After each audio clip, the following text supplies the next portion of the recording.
really about the lies of communism, Marxism. And that goes for the lies of Islam. So I believe what we're doing here, folks, is very important with this new channel we're starting. Maybe you've noticed we got a new health channel. If you go to worldviewtube.com, you'll see our main player 24/7. Below that, you'll see we're doing a 24/7 health channel, trying to keep you healthy. We don't want you being poisoned by big pharma and big ag and, processed foods. I'm trying to be healthier, as you know, in those programs.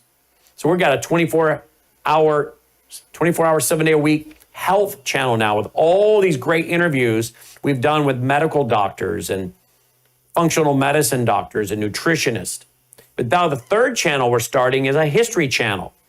And pretty soon, when our catalog gets a little bit bigger, we will have enough programming to go 24/7. We almost already do because of all of our years of filming and presentations by people like Anita Dittman, who survived the Holocaust as a child, or that of Michael, who lived behind the Berlin Wall.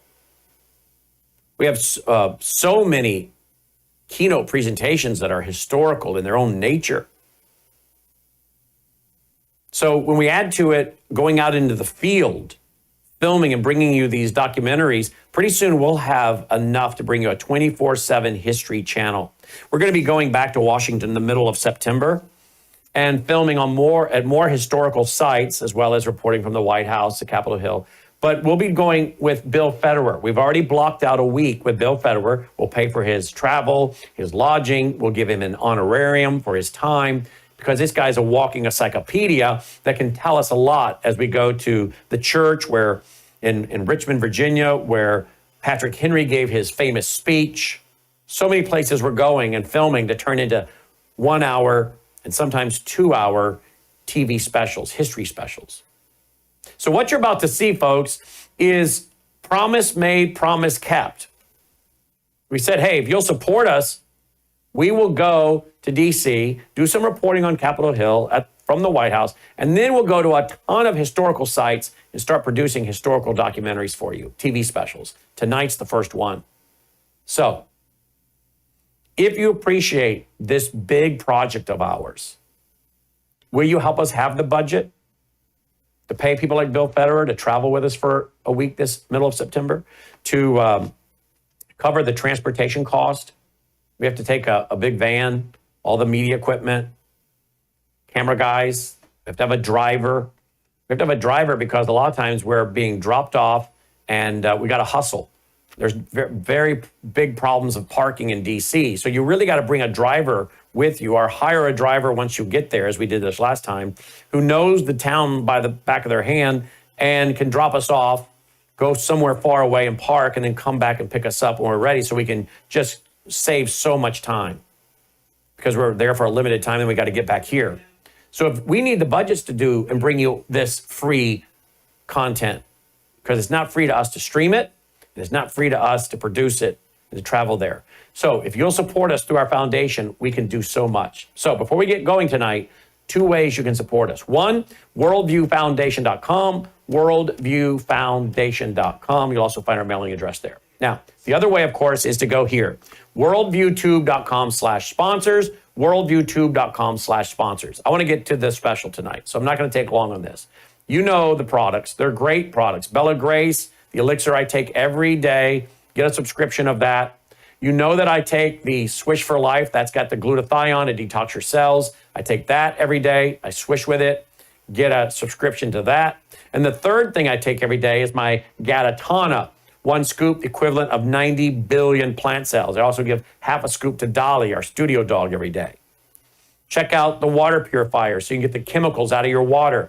Check out the emergency kits. Have your antibiotics on hand, your ivermectin on hand. Should there be a disruption in just-in-time inventory, get those wellness company kits at worldviewhealthcare.com. We have the coffee that's not sprayed with pesticides. So many great products there. Worldview Talk, you can get a free Starlink. Free Starlink now from worldviewtalk.com. Sign up for a very reasonable 12-month plan for about $165 a month, and you get the Starlink that's several $100s for free.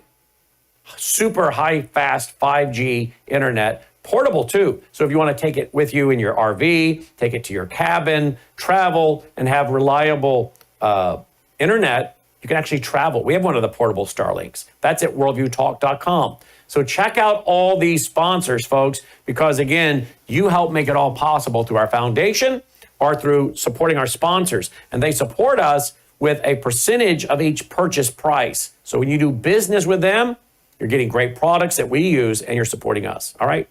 worldviewfoundation.com or worldviewtube.com/sponsors. Now, have you tweeted, text, emailed, Facebook, Getter, True Social, called people on the phone? Tune into Worldview Tube right now. Howse is about to unveil a TV special for the first time on the attempted assassination of Ronald Reagan, which I think shows God's providence and protection of President Reagan. He thought so. Because think about where we would be if we had lost the 8 years of Ronald Reagan's presidency, right? Logan did a fascinating job post-editing this. I wrote the script, laid out a lot of the, I spent years studying this kind of thing. I love history, so I already knew where to get a lot of the clips. But I went and found a lot of pictures off the Reagan Library, pictures I had never seen. The Reagan Library website was loaded with pictures I had never seen. But remember, I also interviewed the Secret Service agent that took the bullet for Reagan, Timothy McCarthy, and I interviewed Ronald Reagan's son, Michael Reagan, one of my dear friends since 1993. So I don't know of any documentary that is this complete, and I've watched a lot of them. And Logan did a fascinating job taking all the documentation and interviews and everything I collected and put together over the years, and then turning it into this TV special. So Logan did a fascinating job, great job. And he says he loves doing this kind of thing, which is great because he's going to be doing a lot of it with the future programs coming up. But we went on location there at the Washington Hilton, as I said, and I think you're going to find it quite fascinating how we even studied the wall prior to getting there to know from studying the stone wall to help us figure out where President Reagan was standing. We did a lot of studying, knowing how many paces he walked, how many feet from the door to the back of his limousine, where he was standing based on studying that stone wall and the bricks in the wall. We went to a lot of effort to try to recreate where people were standing there outside the Washington Hilton. So I hope you enjoy this very important history that a lot of people don't know because they were very young or weren't born yet. So here we go. Worldview Tube's history of the attempted assassination of President Ronald Reagan. I'm Brannon Howse, and welcome to Worldview Tube's history of the attempted assassination of President Ronald Reagan.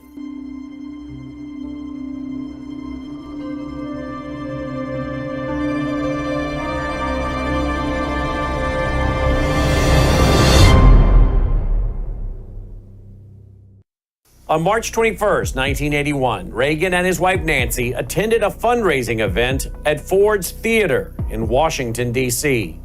In his autobiography entitled An American Life, President Reagan wrote, quote, "I looked up at the presidential box above the stage where Abe Lincoln had been sitting the night he was shot and felt a curious sensation. I thought that even with all the Secret Service protection we now had, it was probably still possible for someone who had enough determination to get close enough to the president to shoot him," end quote. It was March 30th, 1981, just 69 days into Ronald Reagan's presidency. The new president, known for his optimism and charm, had already captured the nation's heart. But on that day, as he left the Washington Hilton after addressing a labor union conference, a shocking event would test his resilience and alter the course of American history. At 2:27 p.m. Eastern Standard Time, President Reagan emerged from the hotel's secure area known as President's Walk. We're here at the Washington Hilton. It was on March 30th, 1981. President Ronald Reagan survived an assassination attempt by gunman John Hinckley. At about 1:45 Washington time on March 30th, President Reagan arrived. He walked through a double door here, a door that's right behind this garage door that's now been installed. Prior to that, there was no garage. Since they have installed this garage door and bricked area, it's known as the President's Walk. It was actually put in here after the assassination of John F. Kennedy. It It was known as a secure area. The Secret Service had done many events here, and the president didn't have very far to walk to his limo, the door being open right there. But he entered the president's walk door, just on the other side of that garage door, on March 30th at 1:45. He came out after giving a speech. He came out at 2:27. When he did, he walked out of that door, headed toward his limo that's right behind our cameraman, Logan. One of the things I noticed when I was preparing to come here and visit was the wall that is here. And I could make out the stone. And right up here, you have a very unique stone that has that curve on this end and then on that end. But then you notice it has that little half circle up there. This is right where you see President Reagan's hand and his thumb lifted up to wave. As he comes out of the door that's now behind this garage door, headed toward his limo back door, he raised his hand to wave, which again puts us lined up with the brick that we're able to actually identify based on the significant cuts in the brick, allow us to identify about where he was standing that day. That lining up pretty good, Logan? Yes. Yeah. Then someone called his name, Mr. Reagan, Mr. President, and he turns and does this. And that's when he was shot. As he approached his limousine, 25-year-old John Hinckley Jr. fired 6 shots from a .22 revolver.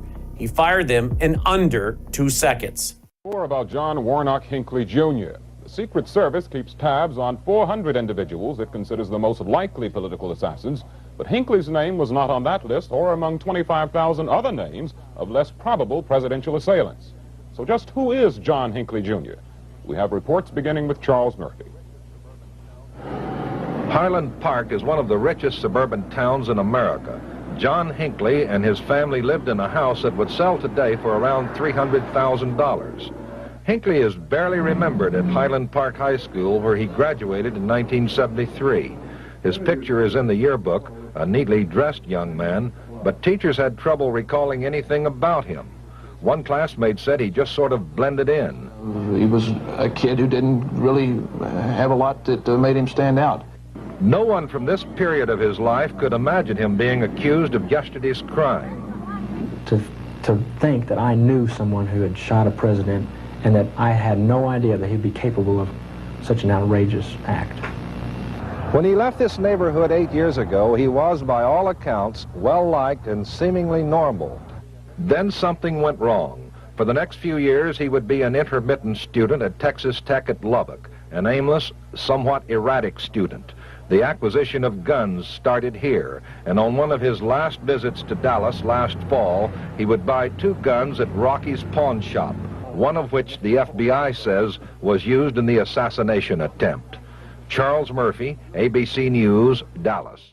Hinckley would have been standing right in this area waiting for the president to exit.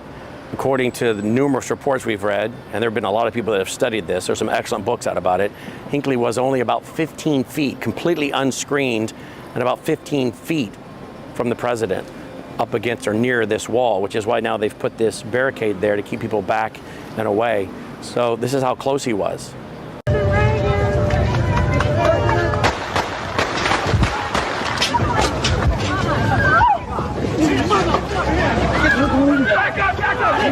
Get him out! Get him out! Get him out! Down, back! Get him out! No! Get the ambulance!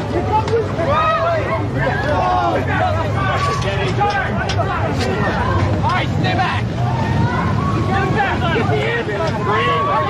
I got one!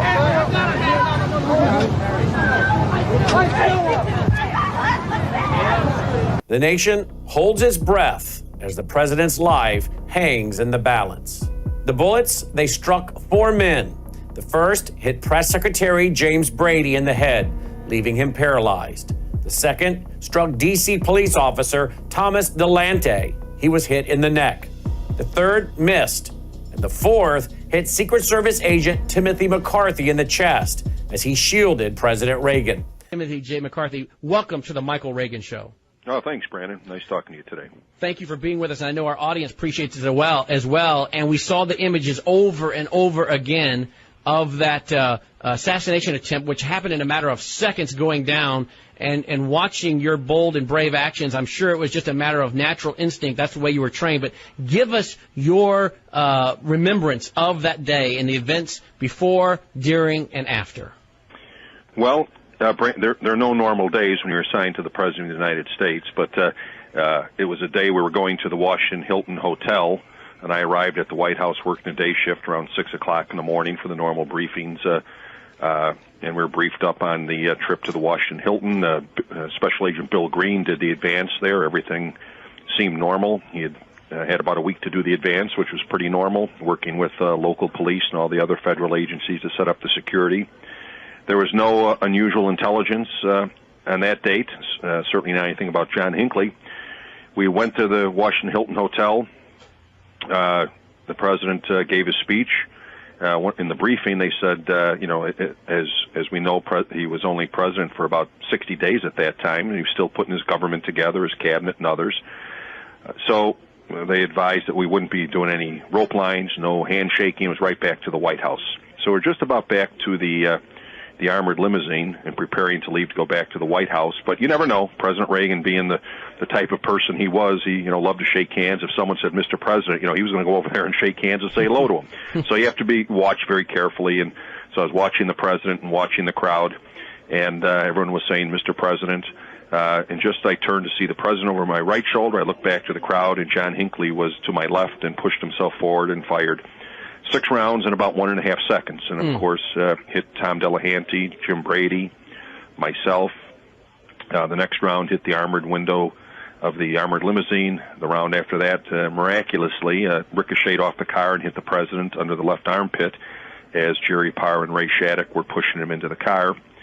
And then the 6th round went across the street. And it was in spite of the fact that the president was wounded and quite frankly almost killed, it was a heck of a team effort by people like Bill Green, Ray Shattuck, Jerry Parr, Bob Wanko, a lot of agents that prevented him from being hit more than once, which I think helped save his life. I was injured laying on the ground, but I still had my radio on and was conscious up until the time they took me into surgery, and heard that they were taking the president back to the White House. So I was extremely pleased to think at the moment that he wasn't injured. So I was, in spite of the fact I was in a little bit of pain, felt, well, we accomplished our mission. I was deeply disappointed when I heard on my radio that the president was going to George Washington Hospital, because I suspected then, of course, something was wrong. I arrived there. Were you wearing a bulletproof vest? Pardon me? Were you wearing a bulletproof vest? No, I don't bring that up, Brannon. The fact that ever since then you have to wear your vest anytime you leave the White House. But going back then to 1981, bulletproof vests, while we had them, they were pretty. Policemen and Secret Service was pretty much optional at that time. But after that, it became mandatory. And as we know, the president was seriously injured. He was almost killed by John Hinckley.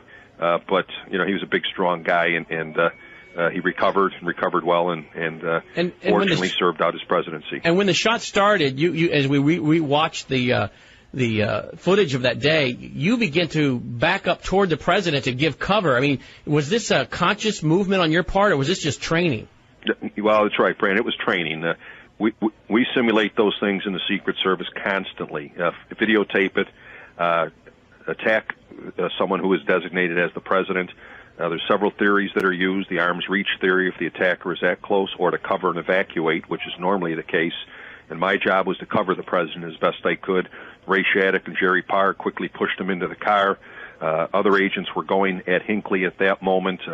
Other agents were on the follow-up car, preparing to get to the hospital and provide security there. So it was, if you look at a lot of the videotape, you'll find that a lot of the policemen and firemen hit the deck, took cover. It's exactly they didn't have the training you did.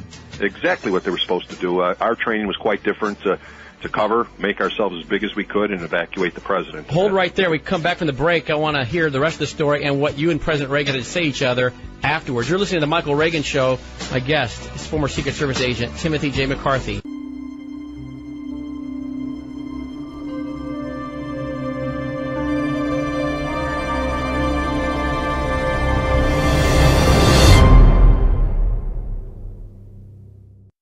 Hello, I'm Brannon Howse. I want to thank you for all your support at WVWFoundation.com that helps make possible pushing out 24/7 content for free. Without your support, we'd have to put it all behind a paywall. But thanks to you and your support through our foundation, we're able to push it out for free as a broadcast service and broadcast ministry of WVW Foundation. Please consider going there and setting up an automatic monthly contribution, or go there and make an occasional contribution. If you prefer to support us through the mail, you'll find our mailing address there at wvwfoundation.com. You can also call and make your contribution over the phone by calling 901-825-0652. That's 901-825-0652. Again, all these details are available at wvwfoundation.com. Thank you for your support as we try to help people around the world understand the times through the lens of a Christian worldview.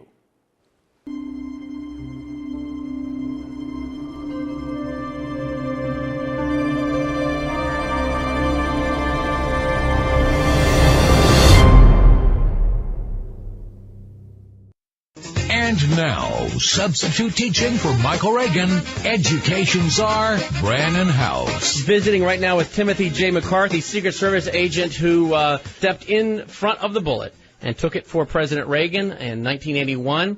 As you know, one bullet ricocheted off of the car and caught him under the armpit.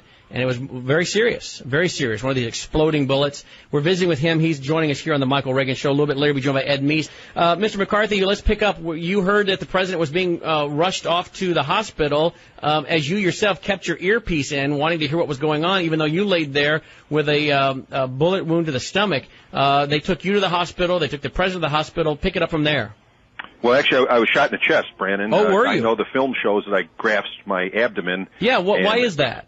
Well, it hit me in the chest and then bounced around down through the lung, liver, and diaphragm, so everyone commonly thought I got hit in the stomach or abdomen, but I was hit in the chest. And it bounced around. Because these were exploding bullets, were they not? They were, in the sense that they had mercury capsules in them that were denser than the lead, so when they hit something hard, that mercury would go through the lead and create what would be considered an explosion of the lead. But we ended up at the hospital, and Jim Brady was at the hospital, too, all three of us. So it was quite a tense time for George Washington University. It's one thing to have one trauma patient. I suppose it's more to have worse to have two, but to all have three come in at one time. And, of course, you know, the president was seriously wounded. Jim Brady had a catastrophic injury. Mine was bad, but and I was in critical condition for a couple days. But once I got out of surgery, I think they were pretty confident I was going to pull out. But we're certainly it led to the famous story that occurred at George Washington Hospital when Mrs. Reagan arrived, and she insisted on going into the emergency room, and no one was going to stop her. I don't think anyone could have if they wanted to. And she got into the emergency room, and she saw the president, who wasn't doing too well at the time, and they grabbed hands, and as the president said, he goes, "Honey, I forgot to duck." But he did duck, you know. He kind of got pushed. He didn't try to do it, but he got pushed into the car. But anyway, you know, it led to a lot of great stories and anecdotes and so forth that the president told, you know, throughout his presidency. So when you finally recovered yourself, how many months was that, and then you were back on duty, what were your first words that you and President Reagan had with each other? Well, actually, the first words go back to the hospital. Really? Yeah. I got out in about 10 days, and I was off for about 3 months.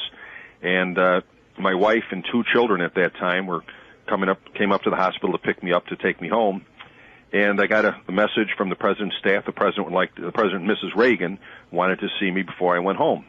And so I felt that was kind of a bit of an order. It can't come from much higher as far as I'm concerned.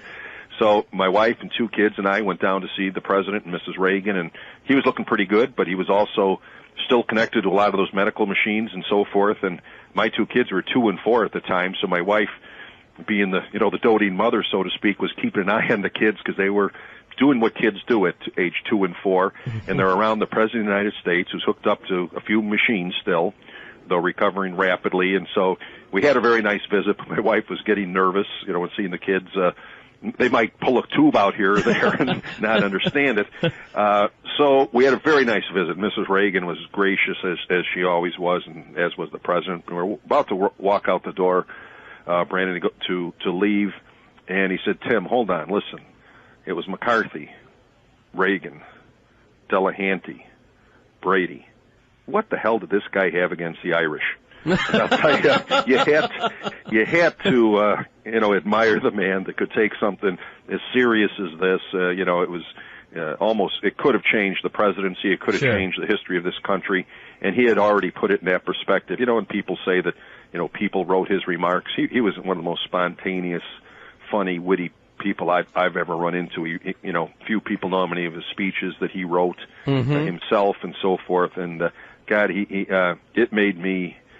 I said, listen, if the leader of the free world can put this in this perspective, I sure can too. And as a result, as soon as I was able to get back on duty, I was happy to do so. The fifth bullet missed, but the sixth bullet, it ricocheted off the president's limousine, striking President Reagan under his left armpit. Special agent in charge, Jerry Parr, in a tan coat, reacts instantly, shoving President Reagan toward the limousine. Agent Ray Shattuck, he follows, hurling both men into the car. Agent Parr's quick thinking likely spares Reagan a direct hit in the head. As Hinckley fires, labor official Alfred Antonucci strikes Hinckley on the head. Don't look to be a hero, never thought of a hero. I have to say this, that any man wearing a pair of pants that calls himself a man would have automatically done the same thing. But the fact is, Al is the one who did it, at the risk of his own life. So in the eyes of many, he is a hero, witnessed by all the honors and awards he's received, including the highest, gifts from the White House, a phone conversation, and a letter from President Reagan. But amid all of this, he remains a modest man. If somebody is falling or somebody is in danger, automatically you go to help them. You don't think of your life, you don't think of anything. I never thought of the gun. The gun was the farthest away from my mind. But after the first shot and I saw the flame, I knew I had to break the aim of fire. When you knocked Hinckley to the ground, you were yelling, "Kill him, kill him." Were you at all tempted to kill him at that time? If it had to be the kill, I would have killed. Do you think that an assassin should lose his life? If the other party dies, definitely. I believe in an eye and an eye and a tooth for a tooth. Yes, very, very, very much. In his letter, President Reagan thanked him by saying, "You responded in a manner that many individuals half your size would find difficult, and to a danger few people ever know." So even at 5 feet 2 inches, he might be small in stature, but when it comes to courage, he towers over most of us. Secret Service agent Dennis McCarthy dives across the sidewalk, pinning Hinckley down. Another labor official, Frank McNamara, joins in, landing blows that draw blood. Agent Robert Wanko, he deploys an Uzi from a briefcase in order to secure the evacuation and deter any further threats. At 2:27 p.m. Eastern Standard Time, the Secret Service radio crackles, shots fired. President Reagan's code name is Rawhide. He's rushed into the limousine that has the code name Stagecoach. No one yet knows that the president has been hit. Inside the limousine, Agent Parr checks President Reagan for wounds. Finding no blood, he initially directs the motorcade back to the White House, that's codenamed Crown. But President Reagan coughs up bright, frothy blood, a sign of a punctured lung. And green coming out.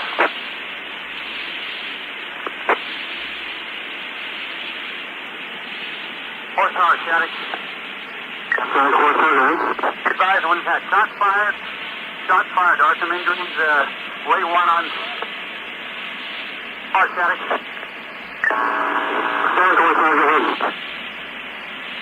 Stagecoach, Shattuck. Rawhide is okay. Follow up. Rawhide is okay.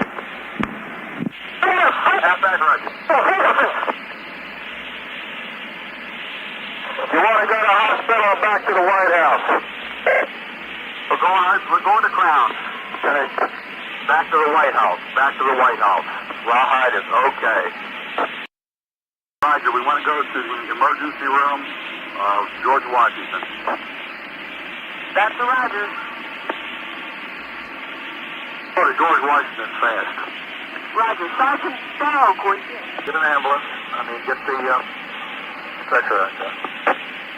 Special Agent Parr makes a split-second decision and redirects the presidential limousine to George Washington University Hospital that is just 4 minutes away. Agent Parr saves the president's life for the second time that day.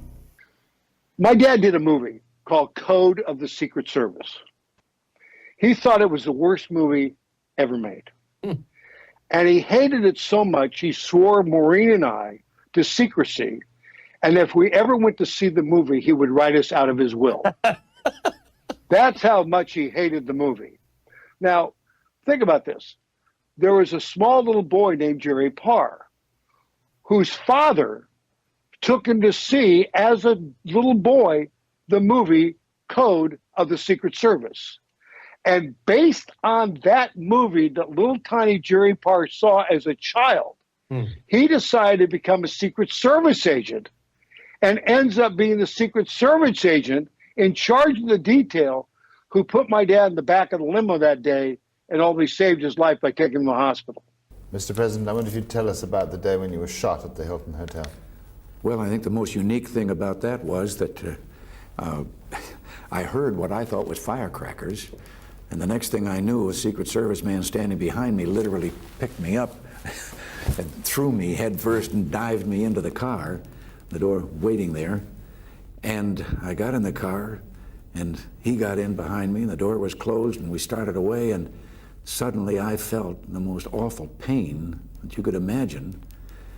And I hadn't felt it up till then. I didn't feel a bullet hit me or anything. And I said to the agent who was in the car with me, I said, I think you broke a rib when you jumped in on top of me. And just then I coughed, and I had a handful of frothy blood. And I said, and I think the broken rib was punctured a lung. And he, by this time, was telling the driver, George Washington Hospital, and we were on our way. Well, I finished off my handkerchief with the blood, and I finished off his because I kept coughing, and it kept getting more difficult to breathe. We got to the emergency, and I got out and walked into the emergency ward, and the nurse came to meet me, and I said, I'm having trouble breathing, and just about that time my knees began to get rubbery. The next thing I knew, I was on a gurney, and it wasn't until they cut my clothes off of me, which included a brand new suit I was wearing for the first time, and then found the wound back up here where it had gone in. The pain had come when it had hit that 7th rib, and the pain came when it glanced off the rib and then went on down through my lung and ended about an inch from my heart. And that was about the time then that they told me I'd been shot. I hadn't known it. President Reagan, 70 years old, walks into the hospital under his own power, but collapses to one knee just inside the door. The bullet had broken a rib, punctured a lung, and stopped just an inch from the president's heart. And your father wouldn't get on a gurney. Your father demanded to walk into the hospital, didn't he? Yeah, until he buckled. He didn't know he was shot until he buckled, and then they cut that suit off of him, put it on the floor, and, the only thing he worried about was the Hinckleys ever buy him a new suit. I mean, that was his concept the next morning at 10 o'clock when I saw him, but he did it with humor.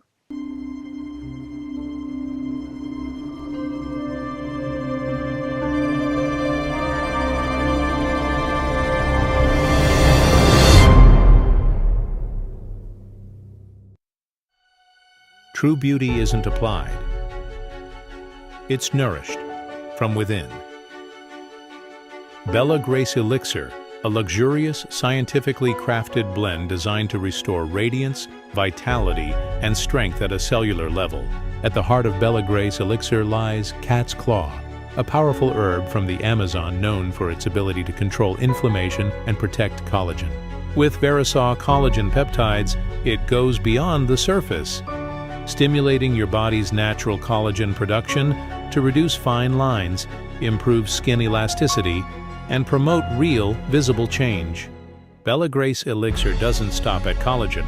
It includes astaxanthin, one of nature's most powerful antioxidants. 6,000 times stronger than vitamin C, astaxanthin protects your skin from harmful UV rays and environmental stress, while locking in hydration and promoting a radiant, youthful glow.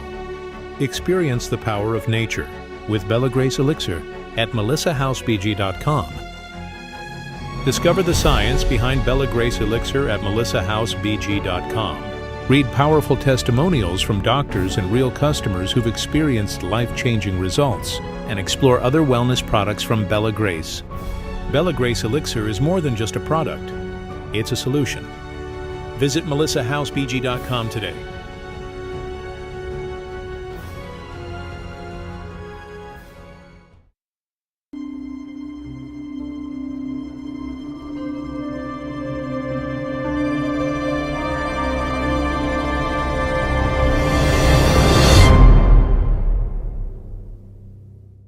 While being prepped for emergency surgery, President Reagan quipped to his wife, Nancy, "Honey, I forgot to duck."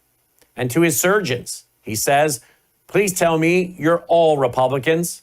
They replied, "Today, Mr. President, we're all Republicans." Good evening, Mr. President. Please tell me you're Republicans. Today, Mr. President, we are all Republicans.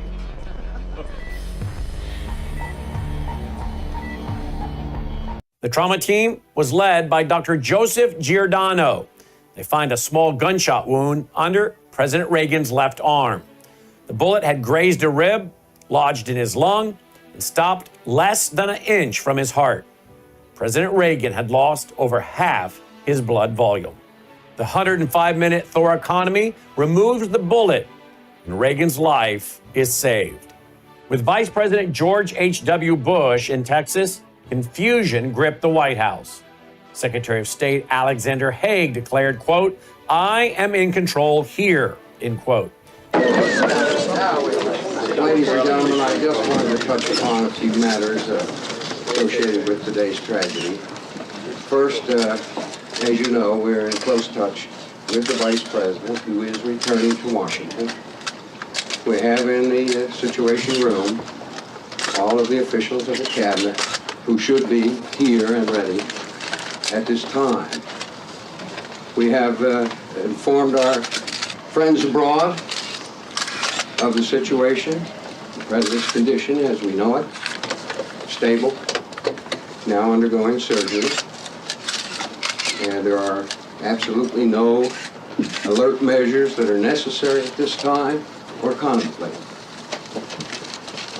Now, if you have some questions, I'd be happy to. Crisis management, would that be put into effect when you push the ride? Crisis management is in effect. Who is making the decisions for the government right now? Who's making the decisions? Constitutionally, gentlemen, you have the President, the Vice President, and the Secretary of State in that order. And should the President decide he wants to transfer the helm to the Vice President, he will do so. He has not done that. As of now, I am in control here in the White House, pending return of the Vice President, and in close touch with him. If something came up, I would check with him, of course. His statement, meant to reassure, well, it only highlighted the need for clear crisis protocols. For a time, the nation held its breath, fearing the worst. But Reagan's resilience, well, it shined through. Just 12 days later, he was released from the hospital, and within weeks, he was back in the Oval Office. Reagan's recovery, it was not just physical, but also symbolic. His strength and his humor in the face of adversity, it boosted his public image and set the tone for his presidency. While President Reagan recovered, the other victims faced long-term consequences. James Brady, shot in the head, was left permanently disabled. This Jim Brady, who seems to have a head wound, does have a head wound, but it's unclear from this videotape whether that head wound was suffered as he hit the pavement or is from a gunshot wound.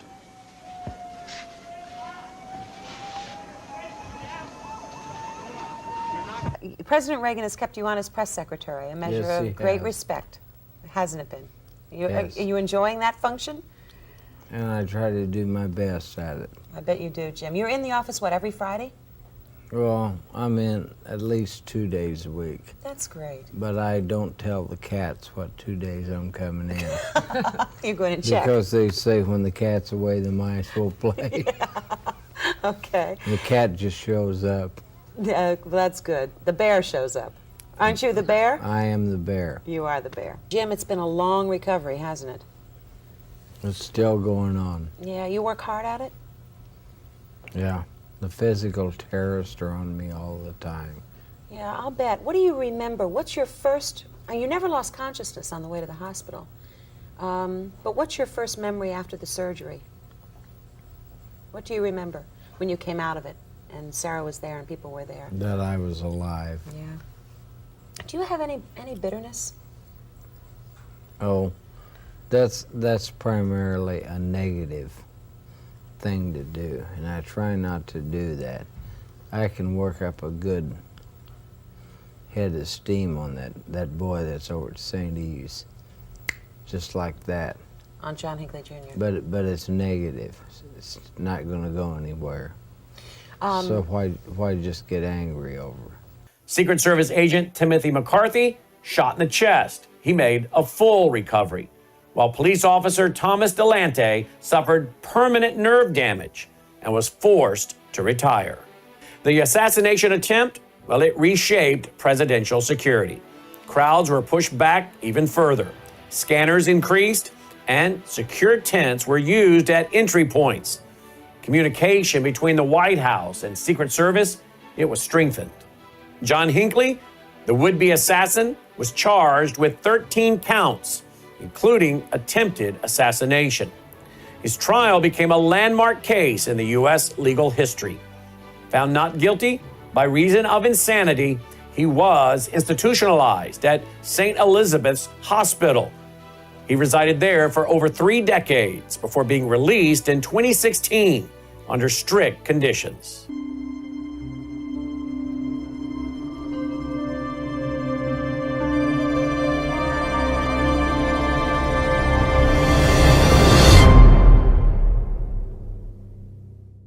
July 6, 2005. This is Tom Harper. Man figures plankton stopped his rare cancer.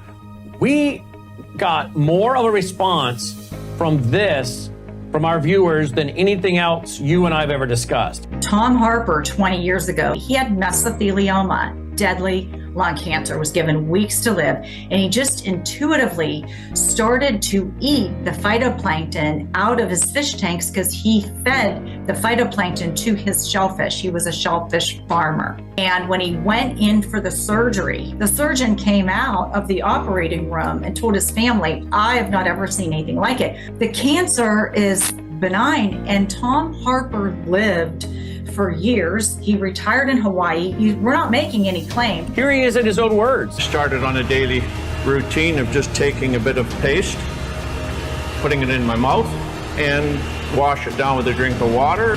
Within about 10 to 15 days, here I am, less pain in my back. I knew that something was going on, so I just kept eating half a teaspoon of this paste a day. I was booked to go for surgery in Victoria where they were going to do what they call a talc treatment. They went in there to have a look, saw something they'd never seen before, took 11 sites, sent them away for biopsy.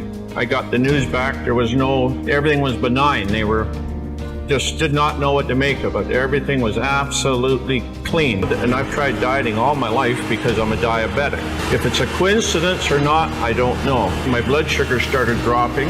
My weight started falling off. Here I am, no longer requiring insulin, and I was taking 88 units a day of insulin. I can eat just about what I want in moderation, and I have no elevated sugar levels, and I feel fabulous. People, you hear the word cancer, and they want you to be instilled with fear. Cancer is nothing but a profound failure of the immune system. And what happened with Tom Harper is the phytoplankton is microscopic. It's God's microscopic food. And the Gadatiana is the most nutritionally comprehensive strain phytoplankton in the world. David Hunter studied phytoplankton for 20 years because he worked for Tom Harper and he was there in person and witnessed Tom's recovery. It's about getting pure nutrition inside your cells. And what happens, your body balances again or goes back to homeostasis.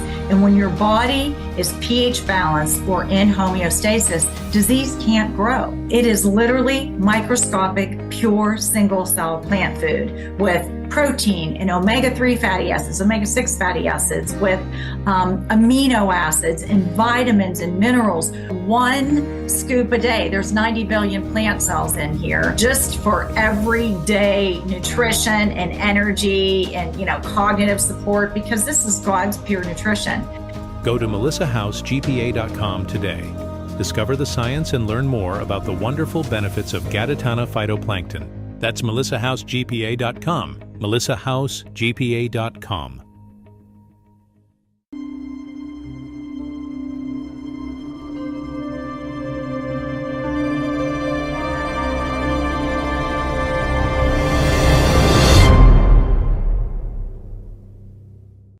For President Reagan, the attempted assassination seemed to galvanize his presidency. His recovery, it was remarkable. He was released from the hospital just 12 days after the attempt, and he addressed Congress a month later.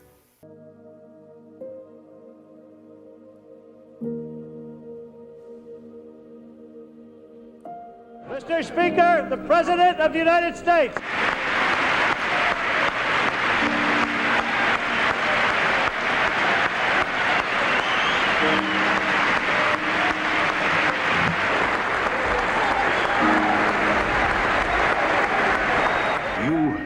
You wouldn't want to talk me into an encore, would you?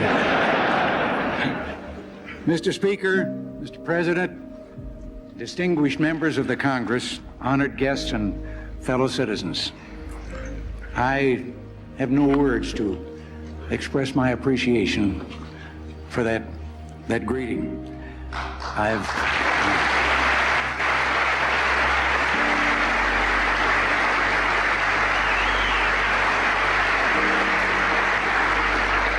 I have come to speak to you tonight about our economic recovery program and why I believe it's essential that the Congress approve this package, which I believe will lift the crushing burden of inflation off of our citizens and restore the vitality to our economy and our industrial machine.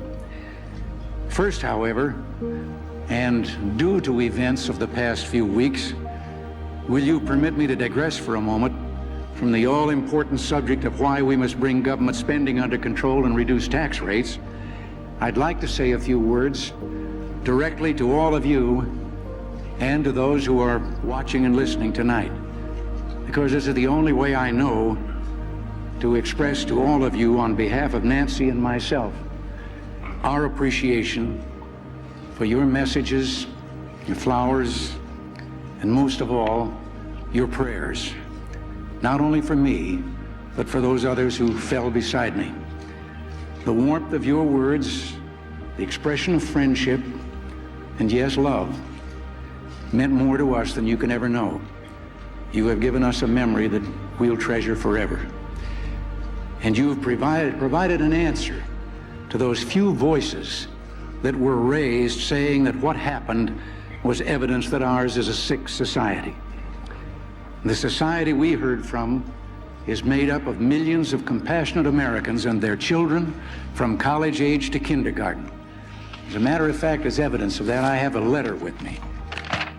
The letter came from Peter Sweeney. He's in the 2nd grade in the Riverside School in Rockville Center. And he said, I hope you get well quick, or you might have to make a speech in your pajamas.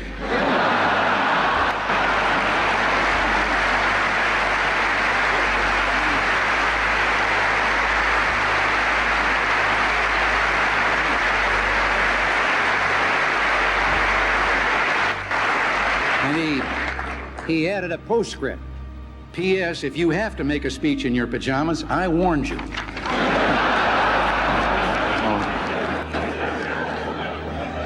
Well, sick societies don't produce men like the two who recently returned from outer space. Sick societies don't produce young men like Secret Service agent Tim McCarthy, who placed his body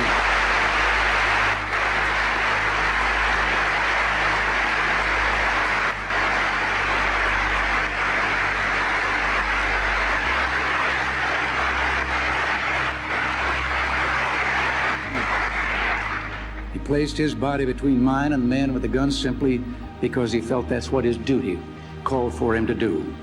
Sick societies don't produce dedicated police officers like Tom Delahanty.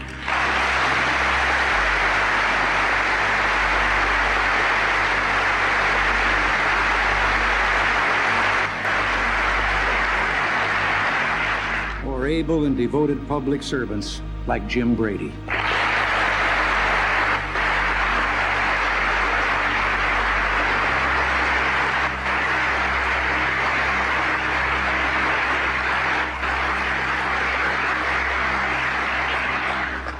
Sick societies don't make people like us so proud to be Americans and so very proud of our fellow citizens. His approval rating soared to nearly 70%. He went on to win a landslide re-election in 1984. The attempt on President Reagan's life not only tested his mettle, but also the nation's.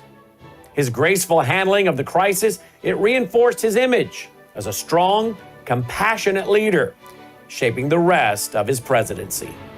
The attempted assassination of President Ronald Reagan was a pivotal moment in American history. It revealed the fragility of leadership, but also the resilience of the human spirit. President Reagan's survival and his recovery, it became a symbol of hope and strength, defining his legacy as one of America's most beloved presidents. We're not, as some would have us believe, doomed to an inevitable decline. I do not believe in a fate that will fall on us no matter what we do. I do believe in a fate that will fall on us if we do nothing. A man who might have been one of the greatest among the founding fathers, Dr. Joseph Warren, president of the Massachusetts Congress, said to his fellow Americans, "Our country is in danger, but not to be despaired of. On you depend the fortunes of America. You are to decide the important question upon which rests the happiness and the liberty of millions yet unborn. Act worthy of yourselves." The sloping hills of Arlington National Cemetery, with its row upon row of simple white markers bearing crosses or stars of David, they add up to only a tiny fraction of the price that has been paid for our freedom. Each one of those markers is a monument to the kind of hero I spoke of earlier. Their lives ended in places called Belleau Wood, the Argonne, Omaha Beach, Salerno, and halfway around the world on Guadalcanal, Tarawa, Pork Chop Hill, the Chosin Reservoir, and in 100 rice paddies and jungles of a place called Vietnam. Under one such marker lies a young man, Martin Treptow, who left his job in a small-town barber shop in 1917 to go to France with the famed Rainbow Division. There on the Western Front, he was killed trying to carry a message between battalions under heavy artillery fire. We're told that on his body was found a diary. On the flyleaf, under the heading, "My Pledge," he had written these words: "America must win this war. Therefore I will work, I will save, I will sacrifice, I will endure. I will fight cheerfully and do my utmost as if the issue of the whole struggle depended on me alone. With God's help, we can and will resolve the problems which now confront us. And after all, why shouldn't we believe that? We are Americans." God bless you and thank you. Many people like myself believe it was providential protection that day for President Reagan's life, who went on to serve 2 terms and be one of the greatest presidents in history, and certainly modern history. Reporting from the attempted assassination spot, I'm Brannon Howse for Worldview Tube.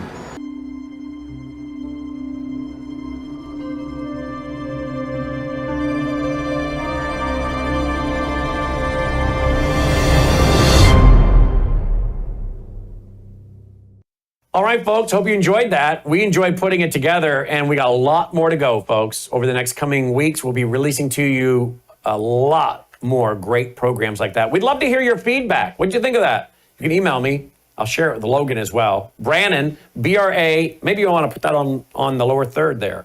Brannon, B-R-A-N-N-O-N, at worldviewtube.com. Just email me. Let me know. What'd you think of that? Are you glad we're doing this? Are you looking forward to seeing more of these TV specials, history specials? Are you excited about the idea of our Worldview History channel? Just email me. I'd love to hear your feedback on that and encourage Logan with it. So write something encouraging also that I can show Logan. All right? Brannon, there's no D in there. People call me that all the time on the air even. I don't care. It doesn't bother me, but I want your email to come through. So spell it correctly. Brannon, Brannon, at worldviewtube.com. All right. Thank you for that. All right. Now, I want to go to the interview I did with Dr. Doug Frank the other night, because apparently we had a technical issue on our end and we went offline for like 5 minutes. So I want to bring you that full interview. Plus, it was very fascinating what Dr. Doug Frank and I got into. So I want to talk about that tonight again, play that for you. But before I do, I want to remind you again, we need your support. Worldviewfoundation.com, Worldviewfoundation.com. We are a listener-supported network, folks. It's so important that we have your support. You'll also find our mailing address there if you prefer to support us through the mail. If you want to text Melissa or leave her a voicemail, she'll get back to you if you'd like to make a contribution over the phone. And then the first week of each new year of February, the first week of February of each new year, we send out our tax receipts with our EIN number for our foundation. So you can have that tax receipt, all right? Don't forget, our foundation also is our church. It's what brings us our church service on Sunday nights, where I'm teaching through the book of Revelation as well. We'll be off this Sunday night due to Memorial Day weekend, but Lord willing, back the next Sunday night, all right? So please support us, won't you? Worldviewfoundation.com, Worldviewfoundation.com. All right, let's go to that interview I did the other night with Dr. Doug Frank. All right, join me now is Dr. Doug Frank. We haven't visited with him in a few months, and we got to texting the other night. He said something to me shockingly. He said, President Trump didn't win this last election. The Democrats lost the last election. I'm like, what? Are you serious? 77 million turned out for him, didn't they, or something like that? And then I asked him about the midterms. Are you worried about election fraud in the midterms and then the next presidential election? He joins us now. Dr. Frank, welcome back to the broadcast. Thanks for being with us. Good to see you, Brannon. You too, Dr. Doug. Nice hearing your son's voice, too. I'm sorry, go ahead. Yes. Where are you at tonight? I'm in Shasta County, California. Oh, wow. We've got big stuff happening up here. I don't know if you maybe didn't hear, but Clint Curtis is the new registrar of voters there. I did not hear that. Wow. That's a big deal. I had something to do with that. Now, Clint Curtis, is he the one that says he helped to rig the machines for the Democrats or something? Do I have that right? In 2004 in Ohio, absolutely. That's him. And, he's spoken at several of the events that you and I have been at. Right. And he's been going around the country telling everybody about election fraud. And so Shasta wanted to hire Tina Peters to be their new ROV, but of course she's indisposed at present. She is. That'll end soon. Now, and again, I don't want to attribute it to him correctly. Was he asked to use the computers to rig the election, or was he asked to rig it so that they could show the fraud? In other words, didn't he think he was doing it to show how the fraud could be done, not because he was for the fraud, right? No, in 2004, he wrote the software that the Republican senator used to cheat the election in Ohio. But did he know that, or was he trying to show them that it could be done, not knowing they would go and do it? That's a fair question. And I think you're right. I think he showed that it could be done, and then later he testified before the Ohio House. You can see those videos. I think online. This is it. I think you're right. I think he's not owning up to actually doing the work. Right. If I remember correctly, he's just like, I tried to show them it can be done, and then I think they took it and they actually did it. I'm like, wait a minute, that wasn't why I did that for you. It was to show you you need to protect the system, right? Yeah. I think that's what I remember him telling me when I interviewed him.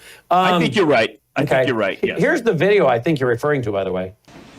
Yes.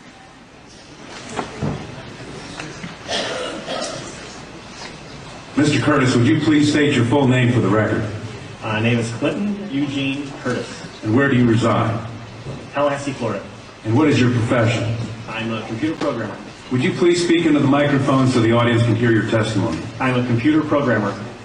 Mr. Curtis, are there programs that can be used to secretly fix elections? Yes. How do you know that to be the case? Because in October of 2000, I wrote a prototype for President Congressman Tom Feeney at the company I work for in Oviedo, Florida, that did just that. And when you say did just that, it would rig an election? It would flip the vote 51-49 to whoever you wanted it to go to and whichever race you wanted to win. And would that program that you designed be something that elections officials that might be on county boards of elections could detect? They'd never see it. Mr. Would you answer that question once again? They would never see it. So how would such a program, a secret program that fixes the election, how could it be detected? You would have to view it either in the source code, or you'd have to have a receipt and then count the hard paper against the actual vote total. Other than that, you won't see it. All right, Mr. Curtis, if you had been asked, you or others with your professional expertise had been asked to design a protective program that would protect the Ohio elections from against such software to fix the election, could you have done so? If we've been asked to make a program that can fix the election, sure, anybody can do it. No, could you have designed a program or a procedure or a protocol that would have protected Ohio against this kind of rigging? No, you have to look at the source code. You have to get probably programmers from both or all parties to look at the source code and determine if there's anything in there that shouldn't be there. I mean, it's a simple program. You're adding 1 to a person's total. It's 100 lines of code tops. All right. Are you aware of whether there was any protective action in Ohio against this kind of vote rigging through software? I don't know. You don't know? I don't know. You were not asked to assist in the development of any protective system. Is that correct? No, I was not. In Europe, have you reviewed at all the election results in Ohio? No, I haven't. Okay. Given the availability of such vote rigging software and the testimony that has been given under oath of substantial statistical anomalies and gross differences between exit polling data and the actual tabulated results, do you have an opinion whether or not the Ohio election, presidential election, was hacked? Yes, I would say it was. I mean, if you have exit polling data that is significantly off from the vote, then it's probably hacked. And your testimony is under oath? Yes, sir. And the testimony you've given is true? Yes, sir. Thank you. Interesting. So that's Clint, right? Yep. And you're saying he is now what? He is the person in charge of elections now in Shasta County, Northern California. How did that? They call them ROVs out here. You know, most people call them like the election clerk, but they call them the registrar of voters. Was he elected or appointed? Appointed by the Board of Supervisors because they fired the previous one. So that's obviously a pretty conservative area. Yes, Shasta County is very red. And you've had a lot to do with this. Well, I don't want to take any credit. It's all the grassroots have done. You know, if the credit's due, then take it. So you had a lot to do with this. Well, I've been involved from the very beginning, yes. Okay. For several years now. Yeah. Well, it's an exciting county because in January of 2023, they voted out all their Dominion machines. It was a big deal. Wow. Have you gotten your phone back from the FBI? No. Are you going to Mike Lindell's trial June 2nd? I wasn't invited and I'm not testifying, so I don't know what. I know that it's a big deal and everybody's all upset about it on, in all the circles you and I've run in, we're all concerned about it. Yeah, absolutely. I wish him the best. I've testified at a couple of his trials, and I testified in that arbitration about the $5 million prize after the cyber symposium. And well, I set for a deposition for this trial. I've set for 3 depositions, I think, but I've set for a few myself. I've set for a deposition for this trial that's coming up June 2nd. So I don't know if they're going to use my testimony or not. Yeah, I also sat one for this one as well. I bet you did. All right, so that's why you're out in California. Now, let's go to the President Trump's 2024 victory. Yes. Now, you said something to me that shocked me. You said that President Trump didn't win as much as the Democrats lost. Right. What do you mean by that, and can you prove that? Yes. So I've got some graphs I can show you, but I'm going to hold off on that. Let me just give you the overall summary. I think that'll help you. Remember about a year ago when President Trump was launching his big campaign to run, the big part of his campaign, he came out and said, "Oh, we're going to make the election too big to rig." And when that happened, a bunch of folks started calling me on my phone. "Hey, Dr. Frank, this doesn't sound right. Why is he saying this?" So you know me, I'm a numbers guy. I went to my hotel room and I sat down and I did the calculations, and I figured out that if you try to get more Republicans registered and then chase those ballots and harvest them during the election, the best you're going to be able to do, if you do a remarkable job, is you're going to be able to increase Trump's turnout versus 2020 to 2024. The best you'd be able to do is increase his turnout by 3%. And we're up against a huge cheat. The 2020 cheat was over 10 million ballots, easy. And so if you're going to get a measly 3% increase, you're not going to be able to compete against a 10 million ballot cheat. So I called Mike, and I said, "Mike, you need to tell the president to stop saying this. We don't need to be out harvesting ballots. We need to be trying to fix election fraud. That's the real problem. Because, the best they're going to do is increase by 3%. And so I don't know if you remember, but then Trump shut up, didn't say that for like 4 months. But then as the Republican Party moved in, as the election approached, he picked up that message again and started talking about too big to rig. And people were all over the country trying to register people to vote and chasing those ballots. Well, in the end, and I can show you the graphs, guess how much Trump's turnout went up from 2020 to 2024? How much? 3%. Exactly what I predicted. Okay. And there's a very easy way to understand that. I can show you the graphs, but the easy way to understand it is you're going after diminishing returns. Most Republicans are already registered. Most people that are going to vote Republican are already registered, and most people that are registered are going to vote who are Republicans. So you're going after a smaller and smaller fraction, and you're working harder and harder for it. It's not a productive strategy. I can show you I have lots of graphs I could show you, but I can show you how many people were actually registered. For example, in Pennsylvania, where TPUSA, Turning Point, had this big thing, and Scott Pressler was out there. "Oh, yeah, we're going to save Pennsylvania. We're going to register all these people to vote." They registered fewer people to vote in 2024 than they did in 2020, substantially less. Why? Because you're after a smaller and smaller fraction of the population. The numbers just don't pan out. It's not a good strategy. But what do you hear the Republican Party saying nationally? "Oh, we saved the country. We're going to do the same thing again next time." Bad plan. Because you worked extra hard and you got 3%. Next time you might only get 2% more. You're up against cheating, and a massive amount of cheating. And so you're saying there was still massive cheating in this last election. Was it too big to rig? Was not too big to rig. So why did they not rig it? There's tons of cheating still in the election. We're different now than we were 4 years ago. We got teams all over the country right now exposing fraud all over the place. The difference is that in 2020, we had Biden and then plus a huge amount of cheating. In this election, you still had a huge amount of cheating, but the turnout dropped. The floor fell out from underneath the Democrats. Kamala is a dud. And I've got graphs I can show you state by state that the turnout went down in nearly every state in America dramatically for the Democrat Party. So really the reason why Trump won isn't because they were out there harvesting. They barely increased his turnout at all.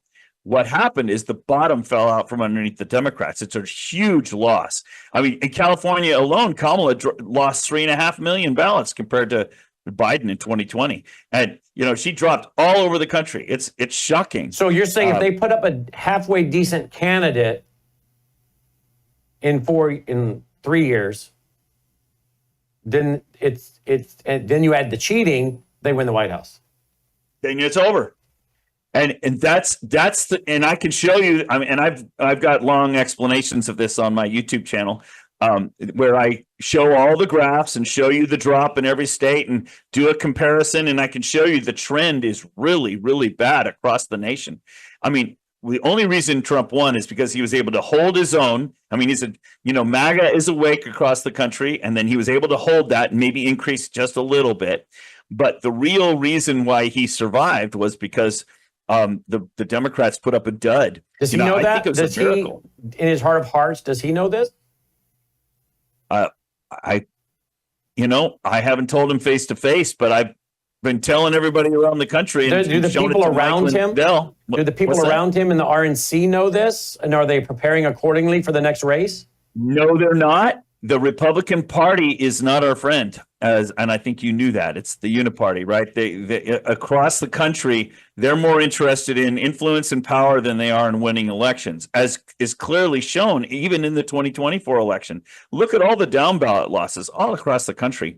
You know, when Trump won in 2016, he had a much larger majority in the Congress, you'll recall.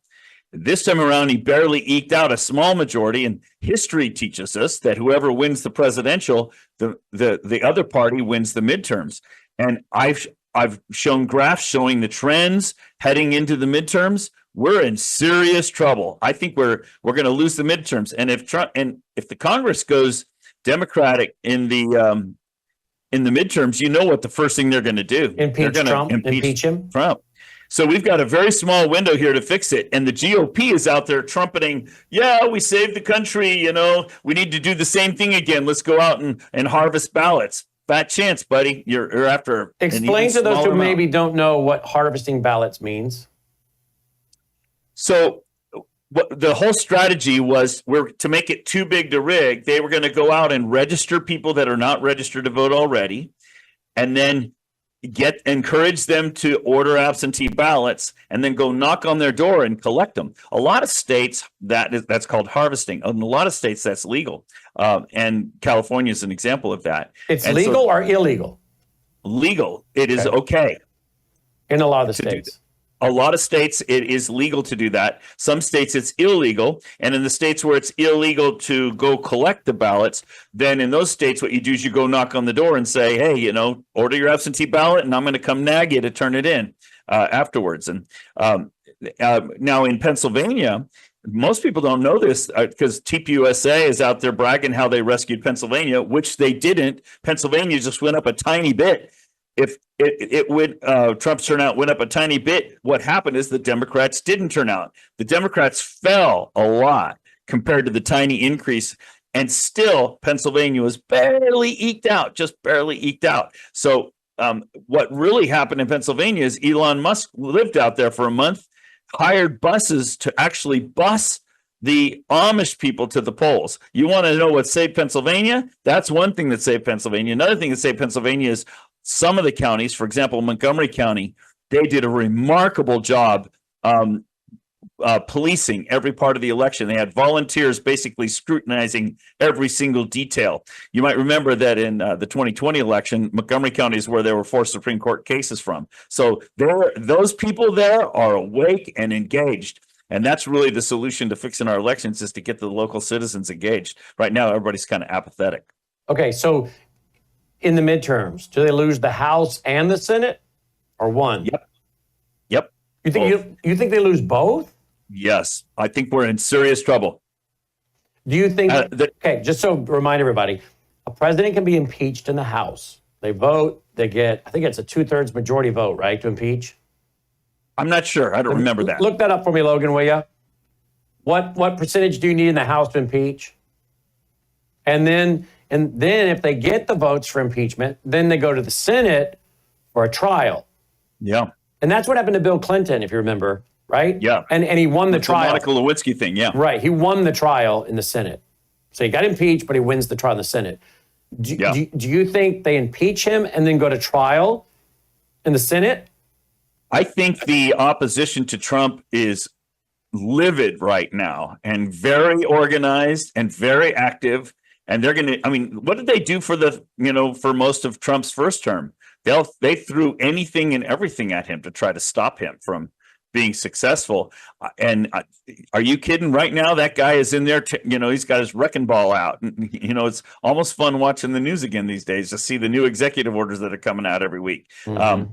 But keep in mind, all those executive orders are temporary, right? They can all be overturned just as fast as as Trump is overturning Biden's orders. So, what really has to happen is we need Congress right now to ratchet in the forward movement that President Trump has been giving us. But exactly the opposite is happening. You notice who opposed the budget, his big budget bill? The Republicans in the Congress did. And remember when he was doing the tariff negotiations to pressure other countries, who brought out a bill to try to stop him? The Republicans. So I don't think the Republicans are our friends. And by the way, you only need a simple majority to impeach in the House. I thought that was the case, but I didn't want to say it. I wasn't sure. Simple majority. And I'm guessing that's probably the case in the Senate then too, a simple majority. Yeah. So I think we're in serious trouble. So do you think he could be impeached and then convicted in the Senate? And they're going to say, oh, he's a felon and he was already convicted in this case. And it's like they're going to go after him. They got to. They're losing the country otherwise. Now, there's something new this time around. You might remember in I think it was 2018. It could have been 2017, but I think it was 2018. Trump's one of his executive orders gave him the authority to overturn an election, to nullify an election. Well, by the way, it's a 2/3 vote in the Senate to convict. Good. Okay. Keep going. You might remember his executive order gave himself the authority to overturn an election if you could prove foreign interference. He did that. It was one of his executive orders. It's like his 75th executive order, his first term. Well, when Biden took office in 2021, he renewed that executive order, and that order is still in effect. So we could have some pretty interesting times ahead if in the midterms there's funny business. Trump might even just nullify the election. Wouldn't that be an amazing thing to see? Now, what would that involve? All he has to do is prove that there's funny business in the election, foreign interference, and he has the executive authority to nullify it. Because he signed that executive order already, right? Yeah, it's already in place. And that would enable him to, we'd call it the National Guard and hold a new election. And you already see him going that way, election day being a single day and a national holiday, and we're going to get paper ballots, and, maybe we're going to have purple ink on our thumbs this time around. Who knows? Are you saying that would go on? I think we're headed for some interesting times. You think that would happen in the midterms? Oh, yeah. Because he's not going to be willing to give up the House with funny business, because then it just basically makes him into a lame duck for the last 2 years, because that'll dominate everything and he won't be able to carry out his agenda. How concerned are you with a civil war in America?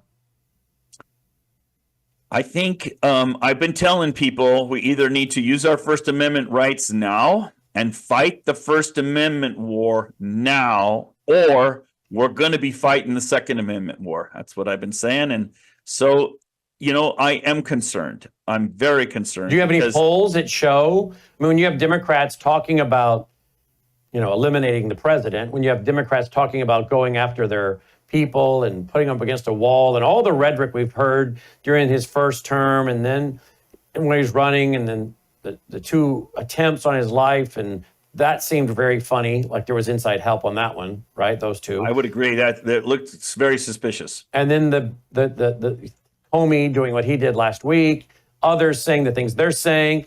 It seems as though the leadership of the Marxists or of the Democrats, it seems as though some in their own leadership, Schumer saying what he did out, yes, about the Supreme Court and different things. It seems as though these people really want that. Why else would you be saying those things? It's a Bezmenov revolution, remember. It's fifth generation warfare. Remember, Yuri Bezmenov defected from Russia. Right. And he said that that ideological subversion and creating chaos and creating crises is part of the process for the fifth generation warfare. Demoralize, destabilize, chaos, and then the new norm. 100%. And that's I think chaos is what they want. I'm traveling the country. You know me now. I've been doing this solid almost every day since we first met back in March of 2021.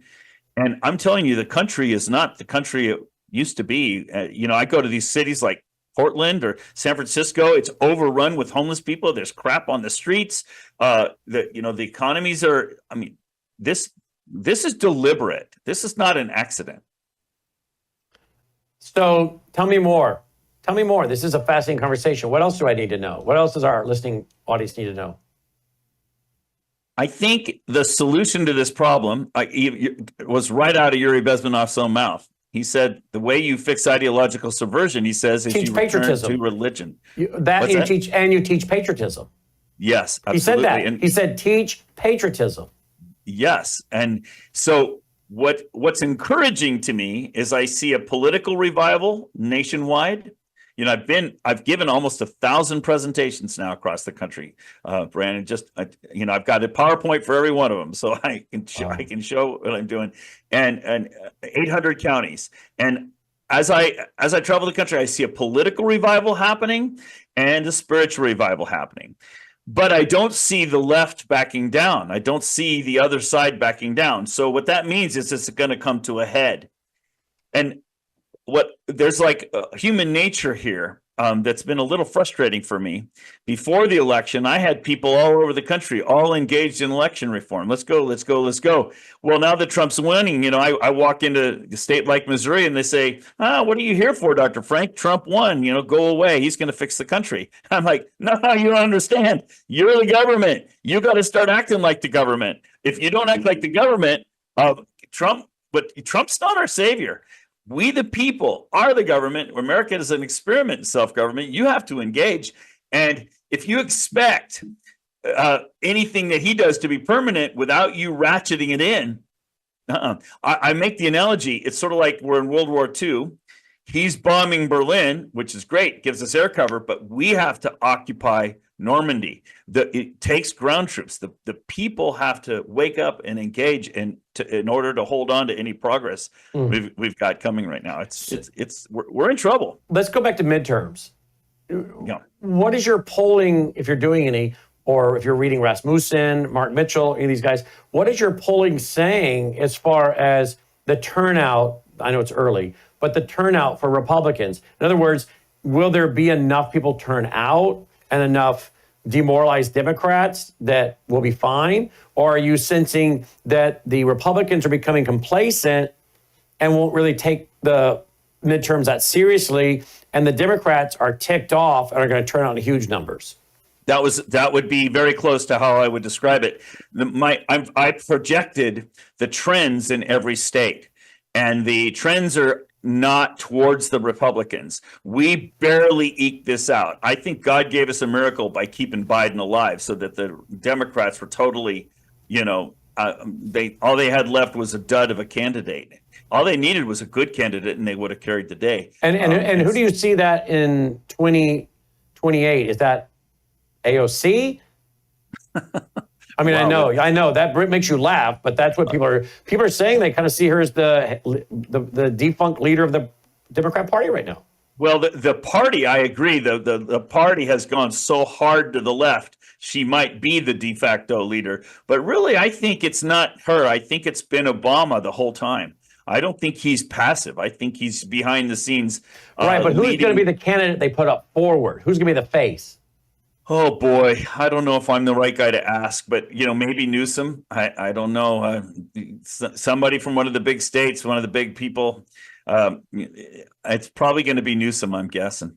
I mean, why else would he be doing that silly podcast and interviewing Republicans and Steve Bannon and people? He's trying to run to the middle, right? Yes, right. And if he's not a very good guy. But there you go. I'm not a fan.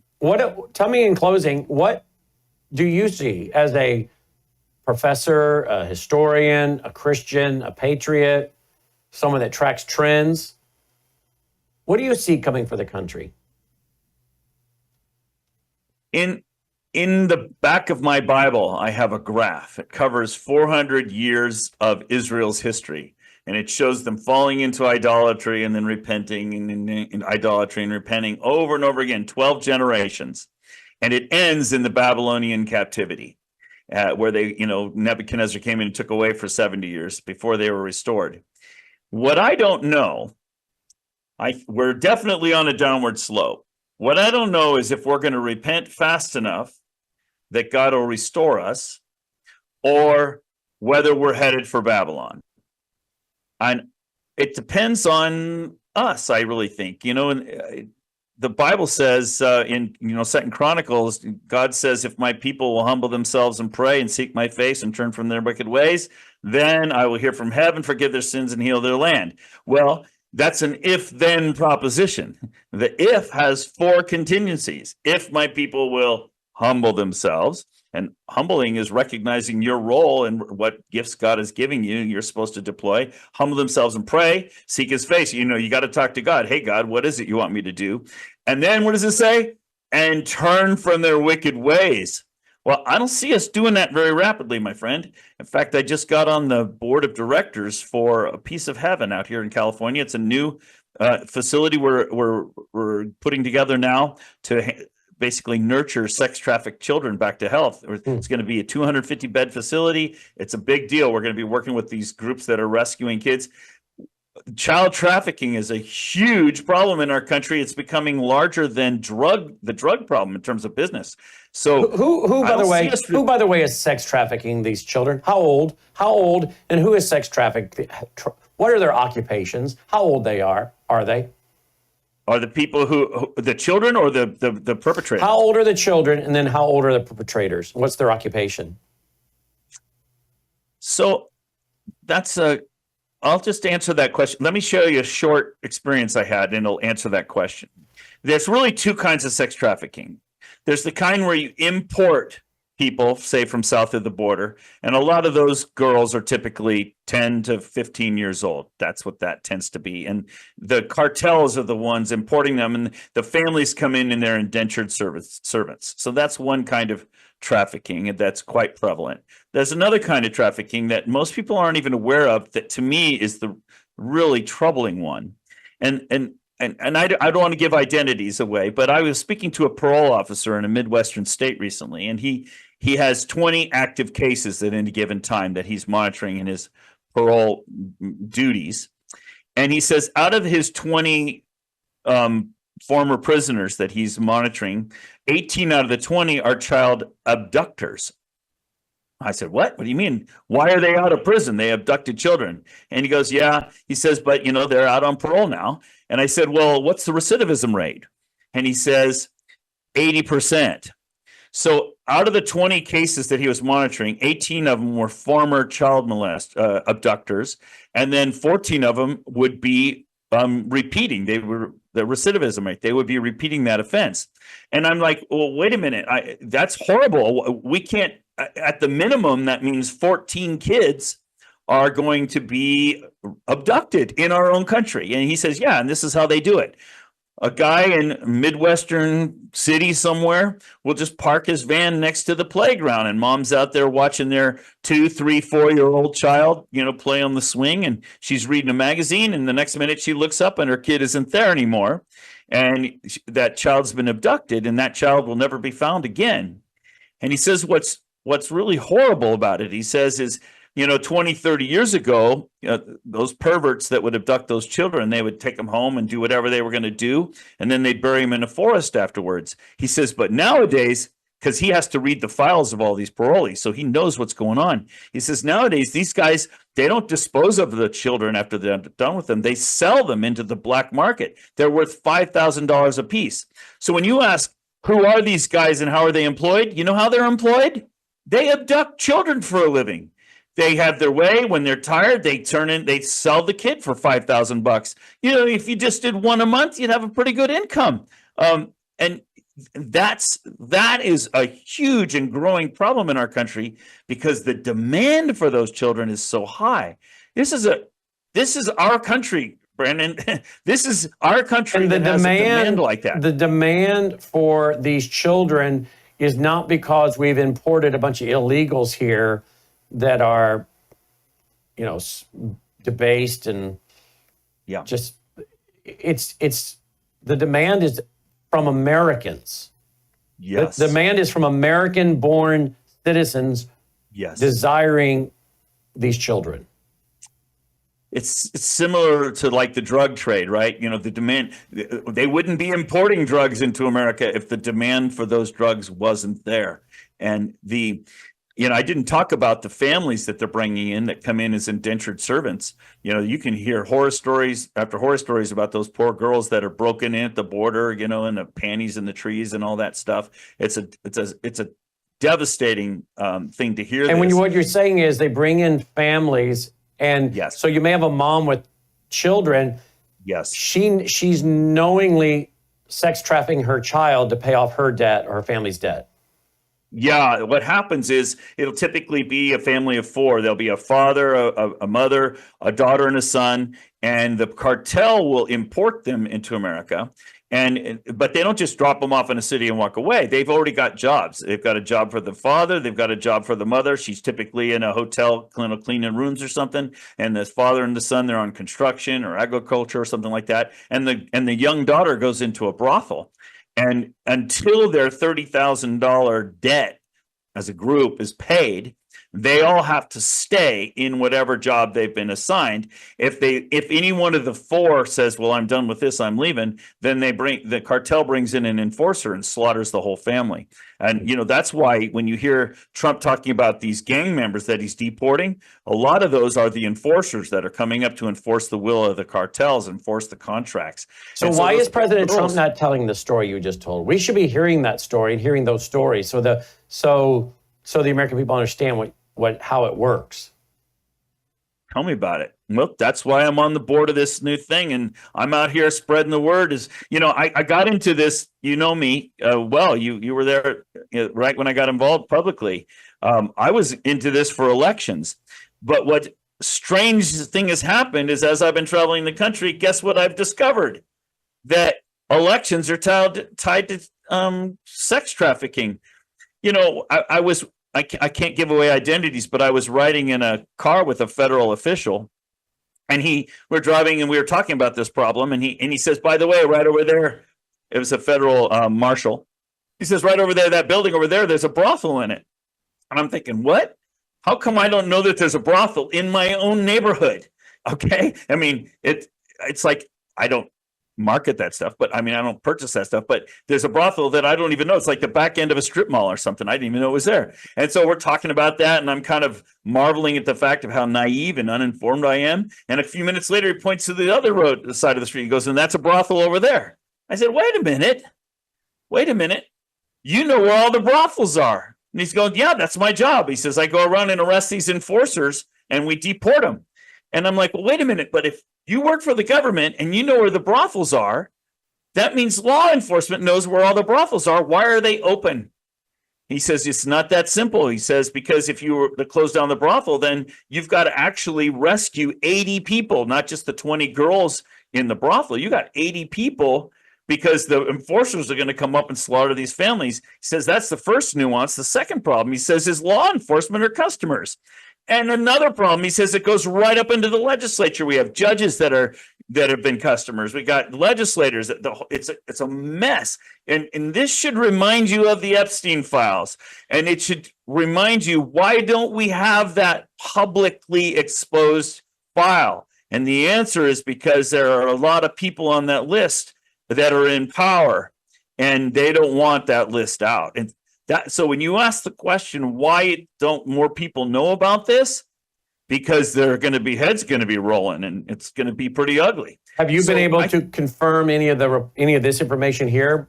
Report to the governor, racketeering, bribery, corruption, election fraud, how the discovery of mass corruption in the state of Arizona led to the abduction of McKinley Harris Thaler by John Harris Thaler, author of Decline and Fall of California. Are you familiar with this report? I've interviewed him a few times. He gave me the report. I'm familiar with it, but I haven't read it. I'm sorry. I've been busy, but if you want to send me a link or something, I'll have a look at it. I don't know anybody who's been more places or done more grassroots work than me, and what I'm getting at is he a lot also of stories to tell, and I can probably confirm or just. Well, then I'm going to send you the report. I'm going to say it's a pretty thick book. He has all the documents in there, and he's apparently he hasn't been sued. That's one of the things I asked him when I saw him a few months ago, and he handed me the report in person. No, I haven't been sued. I'm like, well, that's interesting, because if it wasn't true, you'd think of people be knocking your door down with subpoenas and cease and desist letters. But he claims there's a lot of racketeering and bribery going on, and money laundering with deeds and houses and cartels. Yeah, that's correct. There's a lot of that. Absolutely. With the cartels. You asked about Civil War a minute ago, and I think this is another relevant story. I was in Texas a couple years ago, and I was with Phil Waldron. You remember Phil? Yeah. And he's former military out of Texas. Yes, and he's contracting with the government right now, and one of his jobs is he monitors the immigration from Mexico into America. And he told me, he said 25% of the military-age men that are coming across the border from Mexico into the United States are CCP. And what percentage? And I used to be in academics, and I'm telling you, people that live in China don't just come to America willy-nilly. What percentage did you just say? 25% of military-age men coming across the border from Mexico into Texas, because that's where he's monitoring it, were CCP. Mm-hmm. Now, when I heard that was shocking to me, right? A couple of months later, I was in southern Arizona. I was in one of the counties there, and you know me, I meet with election integrity people, and I often meet with sheriffs to discuss things. And so I happened to be with the sheriff there for county on the border, and I said, "Hey, I heard that there's all this immigration going on from Mexico into Texas. Do you see that same problem in your county?" And he said to me, this sheriff, he said, "As a matter of fact, Dr. Frank, last week I deputized 10 of my citizens, and we drove an entire encampment of military-age Chinese men out of one of our local forests." And I'm like, "What? Where did they go?" And he says, "I don't know." He says, they're out of my county now. He says he'd reported it to the federal government. This was before the election in 2024, by the way. He'd reported it to immigration, and they drove them out of their county. He says it's a whole encampment. So, you talk about, is there going to be civil war? There may be other kinds of war. There may be all kinds of interesting things being prepared, being set up right now in our country. I think we have interesting times ahead. I don't tend to be a conspiracy guy, but right now the evidence is overwhelming. We got stuff going on here. We got to wake up and address. Yeah, well, there's an article I posted today at Worldview Report, dated May 20th, 2025. That's yesterday. U.S. Army medics prepare for war with China. Service is focused on overcoming logistical hurdles and other obstacles now so that medical professionals will be ready if they're needed.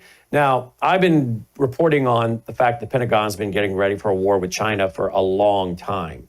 In 2020, I did a big 1 hour on this, so 5 years ago. But I tell you, I have plenty of reports right now that this Pentagon, Pete Hegseth, is preparing for war with China. I don't think they want it, but they're preparing for it. And the reason they're preparing for it is because China is openly saying they're going to go to war with us. China is preparing their people that they're going to go to war with us.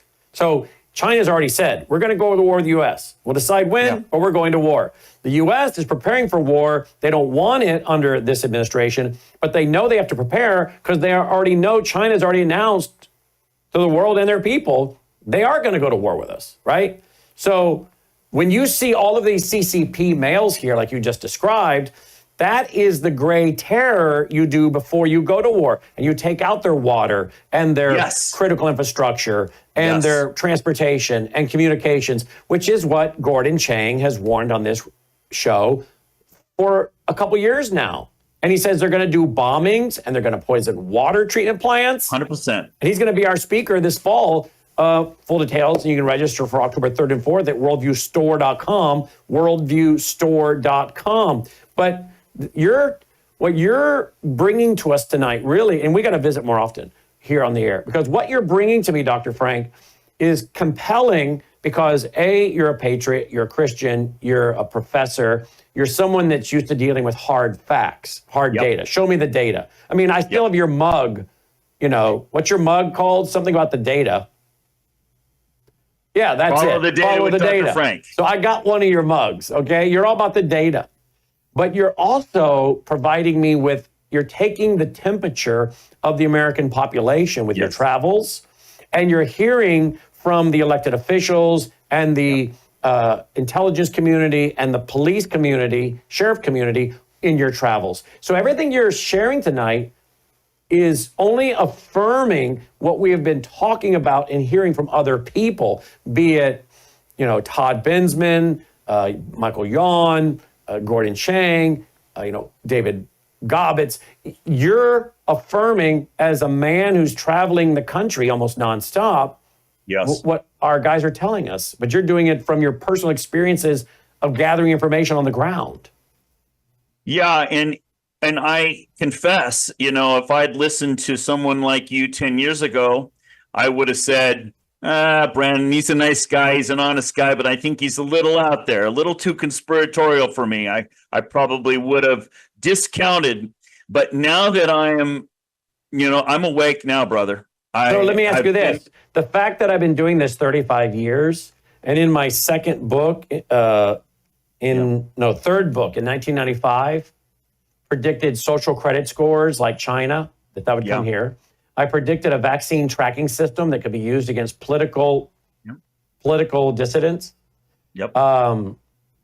I talked about violence in our country that would look like a movie. What does that say to you if me, I'm just really an average guy who just, is interested in rights and reads and research. I'm not doing anything I don't think anyone else could do if they just committed their life occupation to it. What, based on the fact that 10 years ago you wouldn't have listened to what I've been doing or thought I was crazy, but I've been doing this 35 years with this kind of track record, what does that say to you about the country that we have even people like you that are very knowledgeable that up until recently wouldn't even listen to guys like me? It makes me wonder if we're too late. It's too late. Yes. That's why I talked about the graph. I don't know if we're getting to this in time or not. I'm impressed by the ability of the media to suppress these kinds of dialogues. It's like you have the conspiracy about Kennedy getting shot by Oswald. Right now, all that stuff's going to come out, and a lot of these conspiracies that were conspiracy wackadoodles are coming true and being found to be true. And even though the facts are coming out, people are still asleep. And I sit down with people all the time, county leaders who are level-headed, who are totally convinced that there's no problem in our elections. And I spend most of my time just showing them, here, I can hack into your election. Here, let's do it right here together, or here's the facts. And we find fraud in their own counties. And it's a slow. Do they believe it? Process. Do they believe you, or they discount you as a wackadoodle? I have to have the hard evidence. And, when you and I were working together back in 2021, I was working mostly with statistics. I had some hard evidence, but mostly statistics at that point. Nowadays, we find the actual fraud. We find the people who are dead, but they've been dead for 20 years, but they're voting in every election. That's what we look for. And we find the actual fraud, and we show how it's happening in their system. What then happens is they know it's real, but then they have another problem, and that's that if they take on the establishment, then they lose their jobs. We have a big deal about to happen in Missouri. Denny Hoskins was elected the new Secretary of State there, and he campaigned on single-day elections, paper ballots, hand counting. That's a big deal, and he got elected. I was shocked. And now, and this goes to our discussion, which is why I brought it up. The people are all saying, okay, Denny, we elected you. Now get in there and do it. But you got to realize he doesn't have the power. He has the authority to make the claim, but the legislature in Missouri can just write the law and legislate him out of business. And guess what? You think these legislatures, come on, this is Missouri. You think these places are red? You're wrong. The legislatures are way corrupted. They're way compromised. We don't even have one good legislature in this country. So I think what's happened is we've been degrading for so long. I think for at least for a couple generations now. You've been doing this 35 years. You were awake 35 years ago. I wasn't. Okay. But we've been degrading that entire period of time. Now we're in a position where people they're complacent. They're conditioned. Don't bother me. I've spoken to clerks before who know there's fraud in their election, and they look at me and they say, I'm not going to give up my retirement. I only have 2 more years. Just leave me alone. I'm going to just keep doing the same thing, and then I'm going to retire and take my money. We hear that the CIA has penetrated every state legislature Every state legislature there is, everyone, the CIA. Would you agree? I don't have direct evidence of that, but I'm telling you, my personal experience in every legislature tells me there's serious control mechanisms going on. You know, when I met with the Secretary of State of Louisiana, Kyle Ardoin, a couple of years ago, you might remember that. I interviewed him. Yes, and he was going to decertify the machines in that state. And remember, he went under the radar for months rather than decertify. And when he finally came out after the election in 2022, a group of our citizens that were chasing him down in front of a microphone, essentially, said, hey, you know, Dr. Frank met with you on a Sunday afternoon and they hacked into you. It wasn't me directly, but indirectly that very day we hacked into his elections all over his state. And you were going to decertify the elections. How come you didn't do it? And he denied the entire thing. And so we gathered up a bunch of affidavits. We cornered him in his office, and the next day he resigned. So, in other words, these people would rather resign than admit to what's going on because they know they're in trouble. There's some huge pressure going on somewhere. Do you believe the CIA is involved in manipulating elections? I know for a fact that the elections are being monitored by federal networks in real time. So I don't know for a fact that they're being manipulated in real time. But if you have the ability to monitor in real time, then you also have the ability to manipulate in real time. Who is the agency, or do you know who's monitoring it in real time? CISA, which is one of the things Trump got rid of. Yeah, it's funny. I mentioned Kyle Ardoin. When the day I met with him, he says, oh, no, Dr. Frank, our elections are secure. And I say, well, how do you know? He says, check out my new app. I can monitor them in real time on my cell phone. He doesn't even get it, that the fact that he can monitor it in real time means somebody else can monitor it in real time, too. I mean, it's a crazy... But if you had to guess, would you say the NSA or the CIA is involved in manipulating the elections in the U.S., as we have done in other countries? If I had to bet money, I would bet that they are manipulating elections. If I had to bet money, but I don't have direct evidence that they are doing it, if that makes sense. But it has to be a very powerful group. And if they weren't doing it, they could stop it if they wanted to. I have direct evidence, for example, in Pennsylvania, that it was the NGOs that are manipulating the election. We have the logs proving that the non-government organizations were logging into the state registration system. And adding voters, right? And adding voters back in. I have direct evidence of that. So in that case, it wasn't the CIA doing it, it was NGOs. But you might be able to argue that the NGOs were enabled by software provided to them by somebody in the CIA. You could argue that. Well, we had that going on. We had that going on with Senator Jesse Helms back in like 83, 84, Washington Times, accusing the CIA of providing software down in Central America to help the communists win down there. 100%. No, that's true. I've actually spoken to some of those. So you know that story to be true? Yeah. Well, you know, did I eyewitness it? Of course not. Right, but you know you know about what I'm reporting about. I do, and I've sat in rooms, in skiff rooms, talking to some of the engineers, the software engineers. So I have I have no reason to doubt the truth of that claim. So it lines up with what you're saying. If they were doing that back in the early 80s and Senator Jesse Helms was screaming about it, then why would the CIA not be doing the same thing with NGOs in 2024, 2020, 21, 22, 23, 24, 25, and what will be 26 and 27 and 28?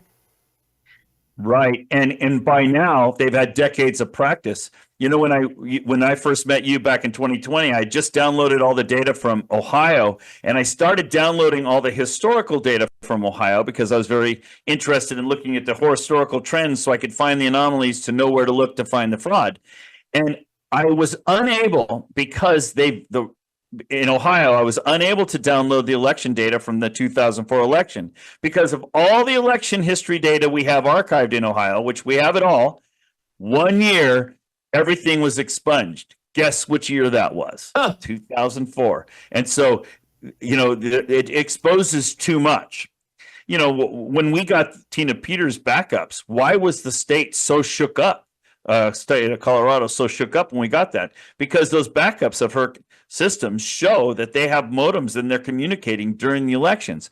What most people don't realize, though, Brannon, is that that's not the only place I was working. In fact, Lake County, Ohio, a couple months later, during the spring election in 2021, we had somebody hack into their election during the election, map out all the networks, all the machines were online in real time and totally manipulatable during the election. We gathered all that evidence. We did this, by the way, at the request of the Lake County officials. So there's nothing illegal about it. And those Lake County officials they wanted to get rid of their Dominion machines. So they asked us to come in and do that. We did that. And then we gave all that information to Frank LaRose, the Secretary of State of Ohio. And he called in the FBI, just like Colorado called in the FBI. Full investigation, no charges, nothing illegal was done. A county official requested a security check on their system. What's wrong with that? We documented everything. We turned it all in. FBI totally cleared everything. There's no wrongdoing, but it proves that these machines are online and accessible during the elections, actually during the elections. And I have more stories that I'm not at liberty to talk about. I talked about those two, Mesa County and Lake County, Ohio, because those two have become public. I'm allowed to talk about those, but people don't hear about that because it's so successfully suppressed in the media. Let me, Tim, close with this here. Tim Burchett's come out in the last 24 hours and said this, talk about Kennedy and the CIA and all these groups. Listen to this. Hey everybody, Tim Burchett returning from a oversight committee. We were talking about the John F. Kennedy, President Kennedy's assassination in 1963. Just some incredible testimony from the attending physician in the emergency room, and he told us the way the bullets entered, where they came from, and they came from two dadgum different directions, and there were 4 bullets fired. It was just incredible. Anyway, big cover up, of course. Will we get to the bottom of it? Probably not. The person, you always got a patsy, and it's obviously Lee Harvey Oswald was a patsy. He might have pulled the trigger on one of the bullets, but I don't think on all 3, and that would have been a bolt action, which is a Mannlicher carbine. It's an Italian carbine. I got one somewhere. It was written up in a magazine one time as the only gun that never won a war. Oswald could have walked into a Western Auto and bought an M1 with a scope for under $50 at that time. It was just literally a Western Auto, but he chose a mail order Italian carbine. The whole thing's just crazy. Anyway, we're digging into it. Thank y'all for sending me here. Wow. Closing comment? Wow. I was in Mercer County, Pennsylvania, which is the neighboring county to Butler County, the day that Trump was shot. And I drove over the next day and had a look at that place. And I was only 10 minutes away. And I asked myself the question, if I was going to try to assassinate the president, where would I position myself? Exactly where this guy was. And any professional security person would have protected that place. It's shocking to me. The prima facie evidence is that was not an accident. Absolutely not. So, he had help from the inside. It's just, I mean, here I am. I'm being a scientist. I'm being skeptical. I'm saying, give me evidence, right? But what am I going to do? Be here in 60 years when they open up the files after and show that the same kind of testimony that we just heard from that congressman. We're going to hear the same kind of crap again. This is our problem in our country. We, the people, have become disengaged. We are letting other people teach our children. We're letting other people run our elections. We're letting other people run our government. If we don't wake up yes, we're headed for that Civil War. We're headed for that Second Amendment war. And you've been sounding the alarm for decades. I've only been sounding the alarm for 5 years. But more and more of us are sounding the alarm. And so what's happening, I think, is the temperature's going up. And it's either going to get fixed politically soon, or it's going to be fixed in other ways. So there you go. What's your website, Doc? I don't have a website because they keep taking them down. But I got social media. Who keeps taking them down? I had websites on Google. I had websites on Facebook where people could come and look at all that, and all that stuff was taken down. So, but you can come to my social media. Just look for Follow the Data with Dr. Frank. I've got an X. You can find me on X. I only recently restarted X once. It started being good again, and so I only have a few thousand people there. But overall, maybe 150,000 social media followers. I wish I had more time to do that sort of stuff, but it's a losing proposition because they just take it down and they shadow ban me and stuff. So I've decided I'm going to fight the war instead, and I'll write the book afterwards. Good. Well, please come back because we want to get more of these field reports from you. Oh, I'd be delighted, Brannon. It's great chatting with you. You too. Dr. Doug Frank checking in tonight. Follow the Data with Dr. Doug Frank. Glad he's with us tonight. All right, folks. Great interview with Dr. Doug Frank. That does it for tonight. Roll the music, guys. Let's call it a night. I hope you have a great Memorial Day weekend, and remembering all those who served our country and sacrificed for our country, that we might enjoy these liberties and freedoms that we have. As Ronald Reagan said, they're but one generation away from being gone. Freedom and liberty it's fragile, folks. It's fragile. So we need to use this network to get out the truth. The liberty and freedoms that we want to maintain on this earth, to raise our children, to teach our children, to worship, to speak freely, to promote the gospel, and then the liberty that comes for those who hear the gospel, the eternal liberty. So we're doing our best, folks. We're doing our best, but we can't do it without God's help and yours. So thank you for your support. WorldviewFoundation.com, WorldviewFoundation.com. Till next time, I'm Brannon Howse. May God save America. Take care.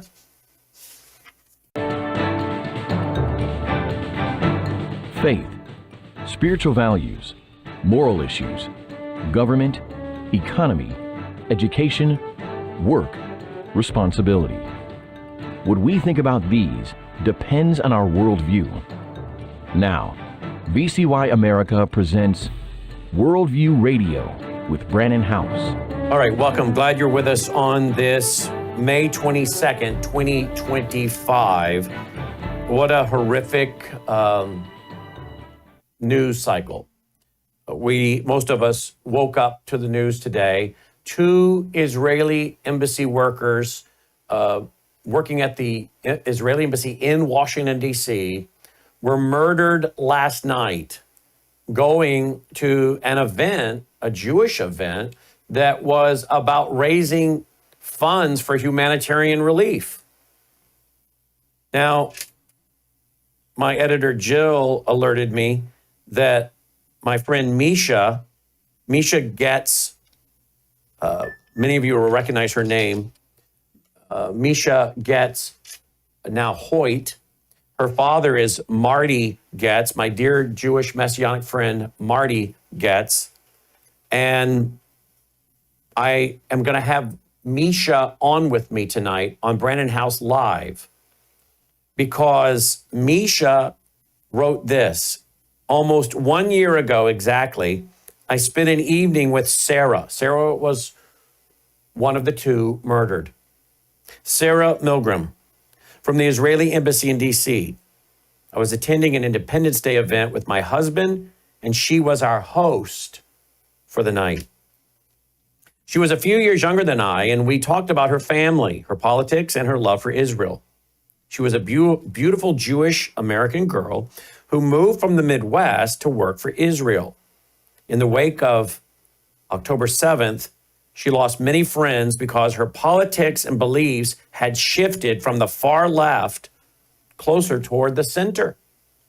We talked about my Messianic background that night, and I remember her being intrigued with it because, if I remember correctly, one of her parents was born Catholic, I'm devastated to hear of the loss of her young life. She left her mark on me after only an evening together, and I can only pray that I left my mark on her as well.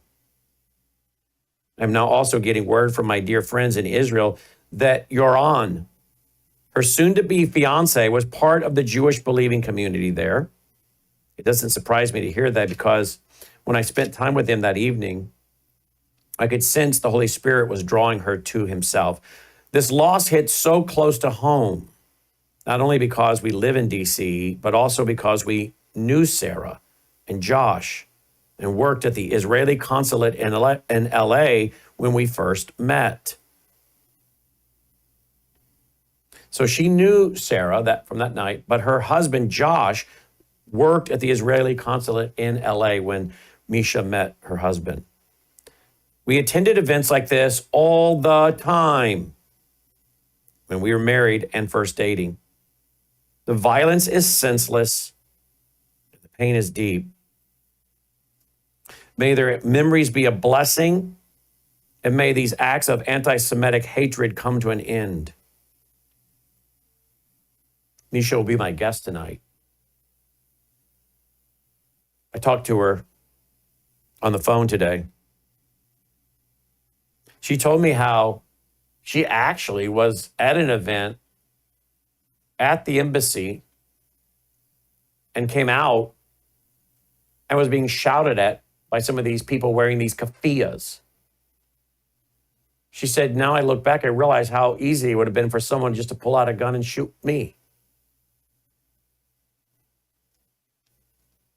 We warned about this with our national online conference in 2017, Holocaust Horizon, and then we did a full Ozarks Worldview weekend, Friday night, Saturday, and Sunday morning, with a big banner behind us, again, Holocaust Horizon. I brought in my Jewish friend, Olivier Melnick. I brought in my Jewish friend, Arnold Frutenbaum. We discussed that this was going to become a big problem here in America and around the world.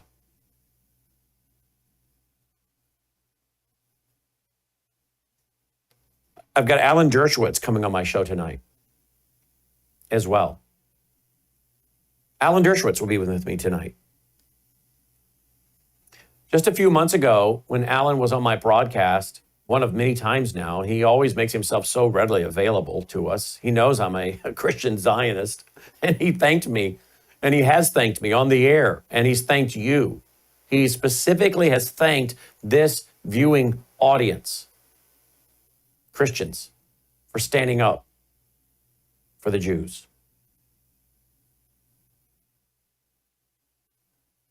But in that interview a few months ago, and I was interviewing him about this book right here, War Against the Jews, How to End Hamas Barbarism. In that interview, he said, I believe many of these campus students will be brainwashed, propagandized, encouraged, and filled with hatred to the point they become terrorists themselves. That's what he said. I'll play that clip tonight on Brannon Howse Live. He said, these college students will become terrorists themselves. That appears to have now happened with this young man out of Chicago, who reportedly is the one that murdered Sarah and Yoran while shouting, Free Palestine. On the video where he's being arrested and saying this, somebody in the background says, Hamdallah. That's an Arabic phrase. It's a sad day, and all I can do is pray for the family of Sarah, the family of Yoran.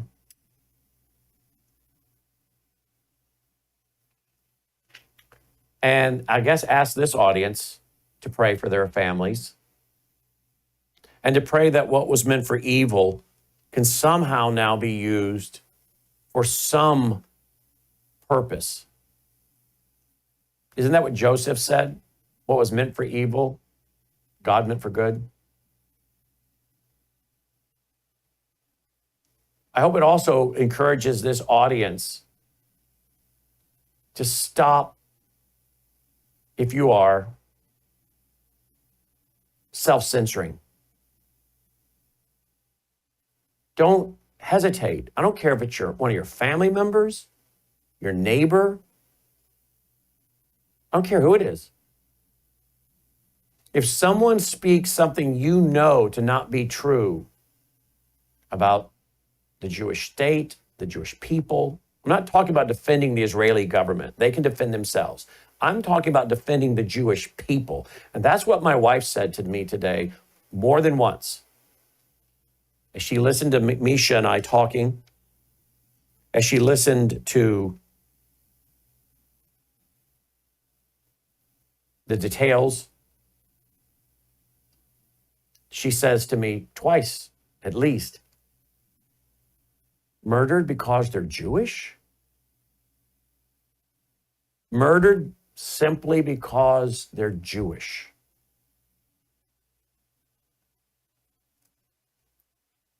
We cannot self-censor anymore. We can't. If any of you are, stop it. Get books like this by Alan Dershowitz. Learn the truth about Hamas. Learn the truth about Muslim Brotherhood. Learn the truth about CARE. They're all the same group. They're all piled in together. Muslim Brotherhood, 1928, founded in Egypt by Al-Banna. 1987, Hamas is started by Muslim Brotherhood, and then CARE in 1994.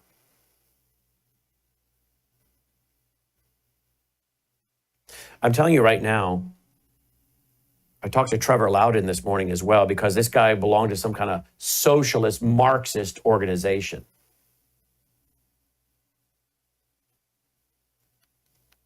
And I'm going to have Trevor Loudon on my broadcast tonight as well. And I talked to Trevor, and Trevor and I reiterated exactly what we said in that conference in 2017 and in that conference in 2018, Holocaust Horizon. Logan, I don't know if we have the graphic.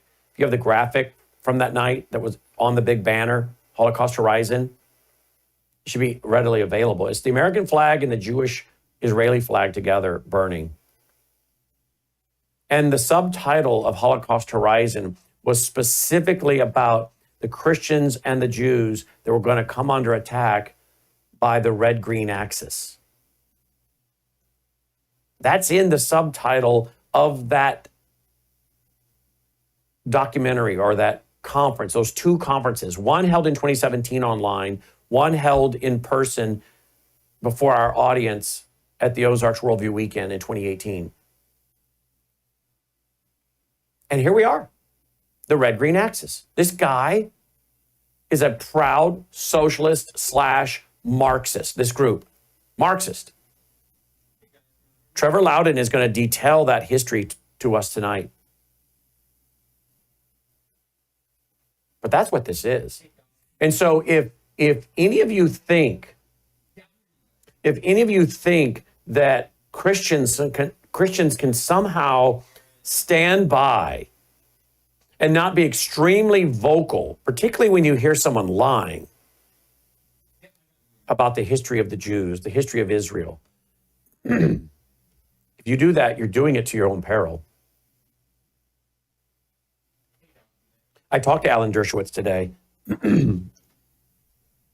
I said, Mr. Dershowitz, I hope you're increasing your own personal security when you speak. I told him how we had to spend over $3,000 to bring in 2 former Special Forces guys as security to our event at the Waukesha Expo Center because we felt we owed it to our attendees because of these kind of people that just murdered 2 Jewish young people. That's all it takes. That's all it takes is one person. And I said, we had to spend over $3,000 because we weren't looking to bring in guys, and I'm not trying to besmirch police officers, but they're not trained for this. I'm sorry, they're just not. The Special Forces guys are specifically trained for executive protection and specifically trained for how to identify, how to watch, who to look for. They know how to profile. And I said, we spent over $3,000 bringing those guys in, flying them in, putting up a hotel, paying them, and sending them back home. Because I'm not going to have my viewing audience, listening audience, put at risk without me at least doing something to try to prevent it. And I said, I hope you up your security. Maybe he'll talk about that tonight on TV. But he needs to, and I think he probably will. But if you think it's open season on the Jews, I'm telling you, it's open season on Christians, and this is going to increase for any of us that are Christians. Because the Islamists have said it. The people of the book. So if you're being silent on days like today about this, you're doing it to your own demise. We'll be right back. We're not changing courses. Now, we are who we are. We're committed to the truth that we are committed to. Worldview Tube is a broadcast network that I started in 2006, but it's based on my 35 years as an author and speaker and commentator. Worldview Tube is here to defend the truth of a Christian worldview. And we believe we can apply it to all areas of life, like law, science, economics, history, family, social issues, education, religion, major issues. At worldviewtube.com, we provide news from around the globe that isn't typically covered by mainstream media. Visit worldviewtube.com to watch our experts and analysts discuss all your favorite topics on our 24/7 live stream. Explore our extensive collection of unfiltered and uncensored content from 35 years of production. Go to worldviewtube.com today. Also find us on all of these major platforms and download our Worldview Tube mobile app.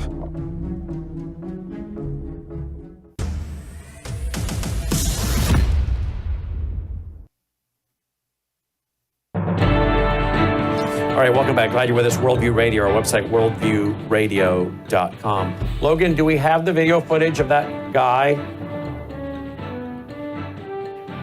I want to play it because I think I hear at the end of that video somebody say, Alhamdulillah. Is Sharam with us? We're supposed to get Sharam too. He hasn't joined? I want to hear that video again because I listened to it like 4 times. I'm pretty sure I heard someone say that. Let's go to, you have it? Play it, please. Here's the audio for radio. Got it? No. Free Palestine! Free Palestine! Free Palestine! All right, so when he says free Palestine, someone is responding back, Alhamdulillah. 2 or 3 times, you heard that. So free Palestine means murder Jews. Let's just get that clear. When they say free Palestine, they're not talking about the Gaza Strip. You guys realize that, right? I know the idiots in the media don't realize this.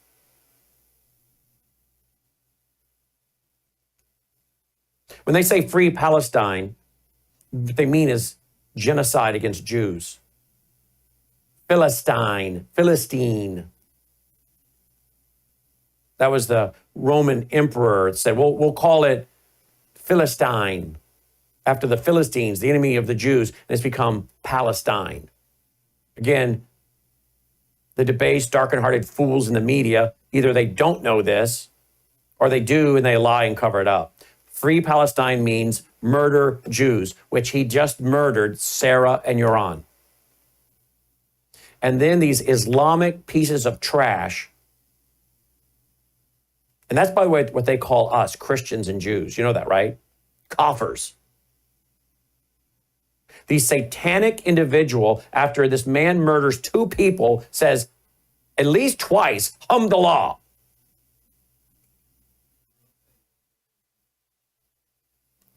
Joining me now is, well, someone call somebody, please look it up if you can, or call Usama. Ask him what Hamdallah means. I think I know what it means, but I want to be accurate. Joining me now is Olivier Melnick, as well as our reporter in Israel. All praise due to Allah. Yep, that's what I thought it meant. All praise to Satan, because that's who Allah is, Satan. That would get me arrested in the UK. Somebody shouts 2 or 3 times back to his free Palestine, all praise to Allah, after he murders Aaron and Sarah. But do you think the media is going to report that to you tonight? We will be one of the few, even so-called conservative networks, to report that to you tonight.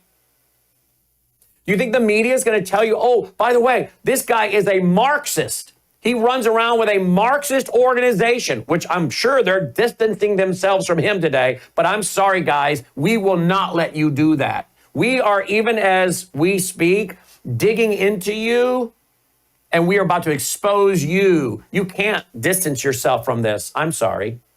But do you think even the conservative media tonight will tell you that this guy was a Marxist and he's getting praise from somebody saying Alhamdulillah, which is the red-green axis? The average person in the conservative media has no idea what the red-green axis even is.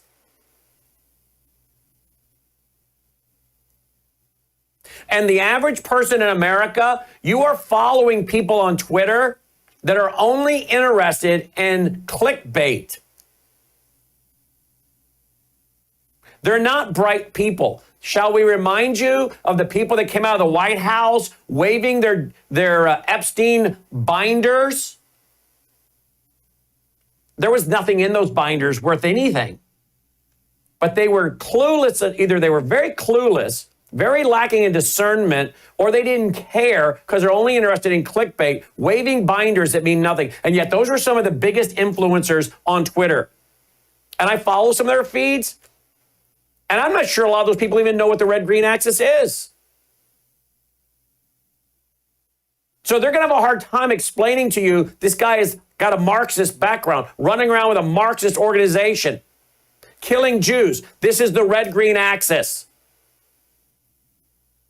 Joining me now is Olivier Melnick and our reporter from Israel, Aaron Lavarco, both Messianic Jews. Guys, welcome. I'm sorry you're joining us on this day. Thank you, Brannon. Thank you. Thanks for having us. Go first, Olivier. Yeah. Well, I woke up to this morning, and my first reaction was, we've been hearing on campuses in the U.S., globalize the Intifada. This is exactly what you get. This was a globalization of the Intifada. You get murder of Jews in Washington, D.C., and it's just one city. It's coming to a town near you. It's not going to stop. It's going to continue. This simply because they were Jewish. And what really... Brannon, what really made a difference, I think, and I hope that our Jewish community gets it, because they seem to be in somewhat of a denial when it comes to the danger that the Jews are facing right now. But what really is different this time is that this couple, they were about to be engaged next week in Jerusalem, as we heard. This couple, they were Messianic. They were Messianic believers. They were Jewish believers in Yeshua, in Jesus. And why is this important? It is important because I have been fighting my own people as long as I've been a believer, for 42 years almost. As a Jew, as a son of Holocaust survivors, I've been fighting my own people, telling them that Yeshua, Jesus, is the Messiah, is the only hope, is the only answer, is the only way. And then we are called, we the Jews who believe in Yeshua, we are called all kinds of names, all kind of not so nice names like renegade and traitor and worse names. But here we are, a man who's not a Muslim. Okay, he's not a Muslim. So, radical Islam is what it is. It's bad. But this young man was not a Muslim. He acted, like you said, he was indoctrinated by the woke left, by Marxism. He did what he did, but here is what's important. He killed 2 Jewish believers in Jesus. Why is this important? Because this is a message to my community, my people, the Jews. Please, let's put our theological differences aside. I'm a Jew. You're a Jew. I believe in Jesus. You don't. I don't care. But let's put our differences aside and work together against the evil of anti-Semitism. We are all Jews in the eyes of people like Elias Rodriguez. We are all Jews that need to be killed, believe in Jesus or not. And that's my big takeaway from this event. This is very important. The Jewish community needs to understand that. 100% agree. It's being reported that he was born, Yaron was born in Nuremberg, Germany. Born in Nuremberg, Germany. Of all places. I know. Think about that for a minute, right?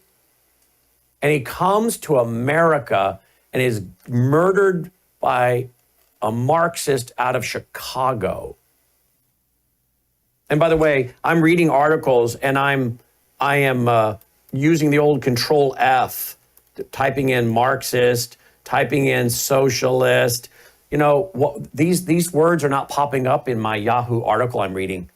Are they not going to tell the American people the red-green axis here, Aaron? Are they not going to tell the American people? By the way, are your people in Israel, are they aware of the red-green axis? Are they aware, or are they just aware of the green? No, I think they are very much aware. Those that want to be aware, those that want to take an interest, some people, for them, it's not important to them, but there are some people who are very aware, definitely.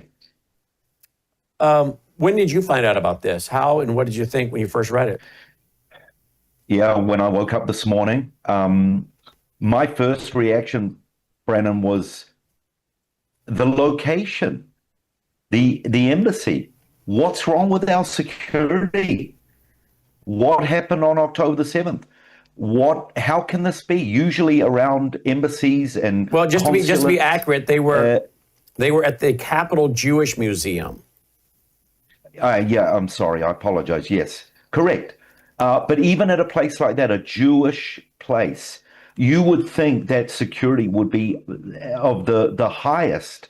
And that was my big shock, that at a Jewish site, these days we're targets everywhere we go, and especially Jewish sites, like embassies, like synagogues, like consulates. So that was my first reaction. The other thing was, of course, not just anti-Semitic, but anti-Zionism. The call for free Palestine, and the socialist group that this guy from Chicago was associated with, and as Olivia said, this is spreading to a global jihad, and just shocking. And something positive that I just read literally 10 minutes ago from the White House, Secretary of State Marco Rubio has revoked thousands of student visas from campuses where these pro-Palestinian, pro-Hamas terrorists are. Good. And that was one of my other first I'm sorry, I probably froze a little bit. Yeah, that's there. right. Am I back on there? You're back on. Am I back on there, Brannon, now? Yep. Yeah. Did you hear that quote from Marco Rubio? I did. We sure did. Yeah. Yep. For me, that was another really important reaction.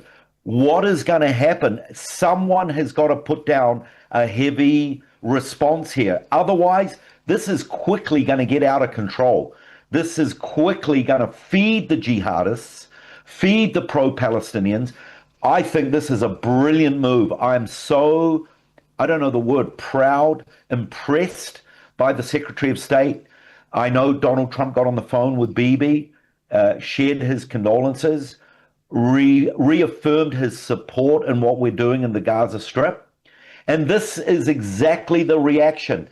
Too long, we in the West and here in Israel, we've been like the man getting sand kicked in his face that just gets bullied.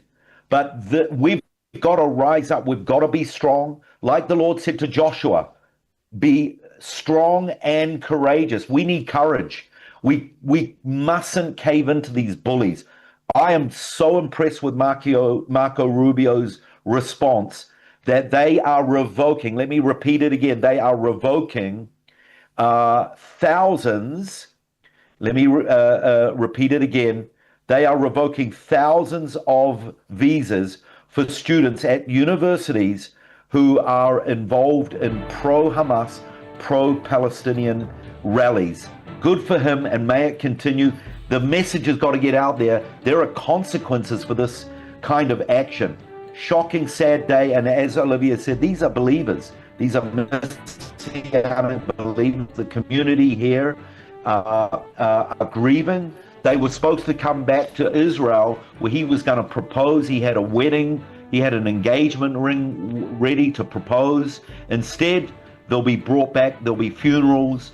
May their names be a memory. May their families be comforted. Amen. Hold right there, folks. More to come. Don't go away.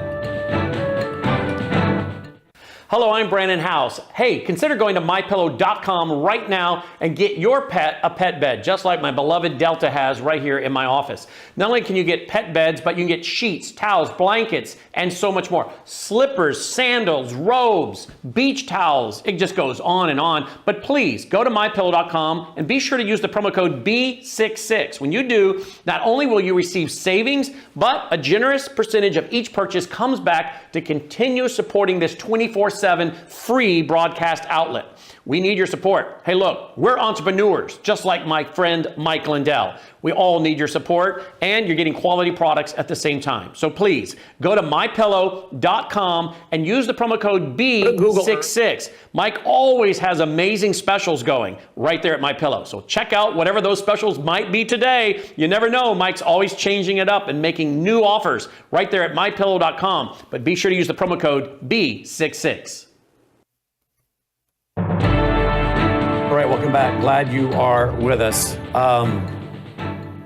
Worldviewradio.com is our website, worldviewradio.com. Olivier, my question about the media, even conservative media, even some of the people that follow all these people that are just interested, I think, in clickbait. They're about an inch deep and a mile wide, most of them on Twitter.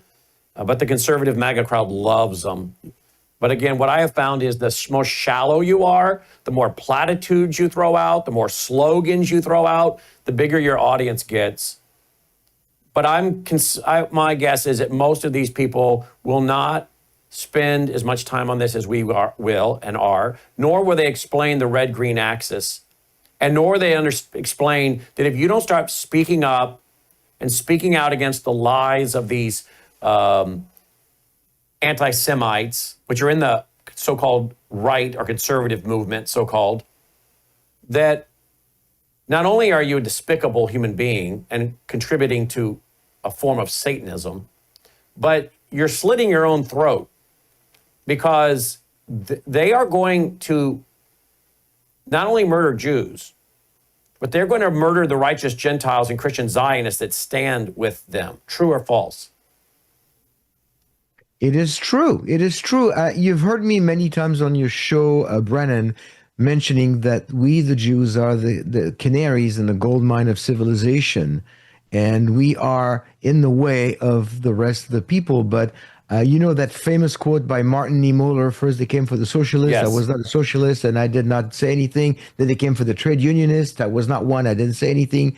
Then and on and on and on. And at the end it says, then they came for the Jews, I was not one, I said nothing. Then they came for me, there was no one to speak for me.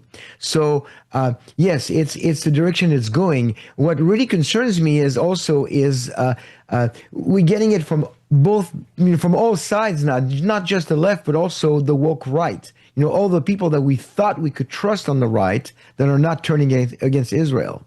Like there was a response today from your favorite person, Brannon, Candace Owen.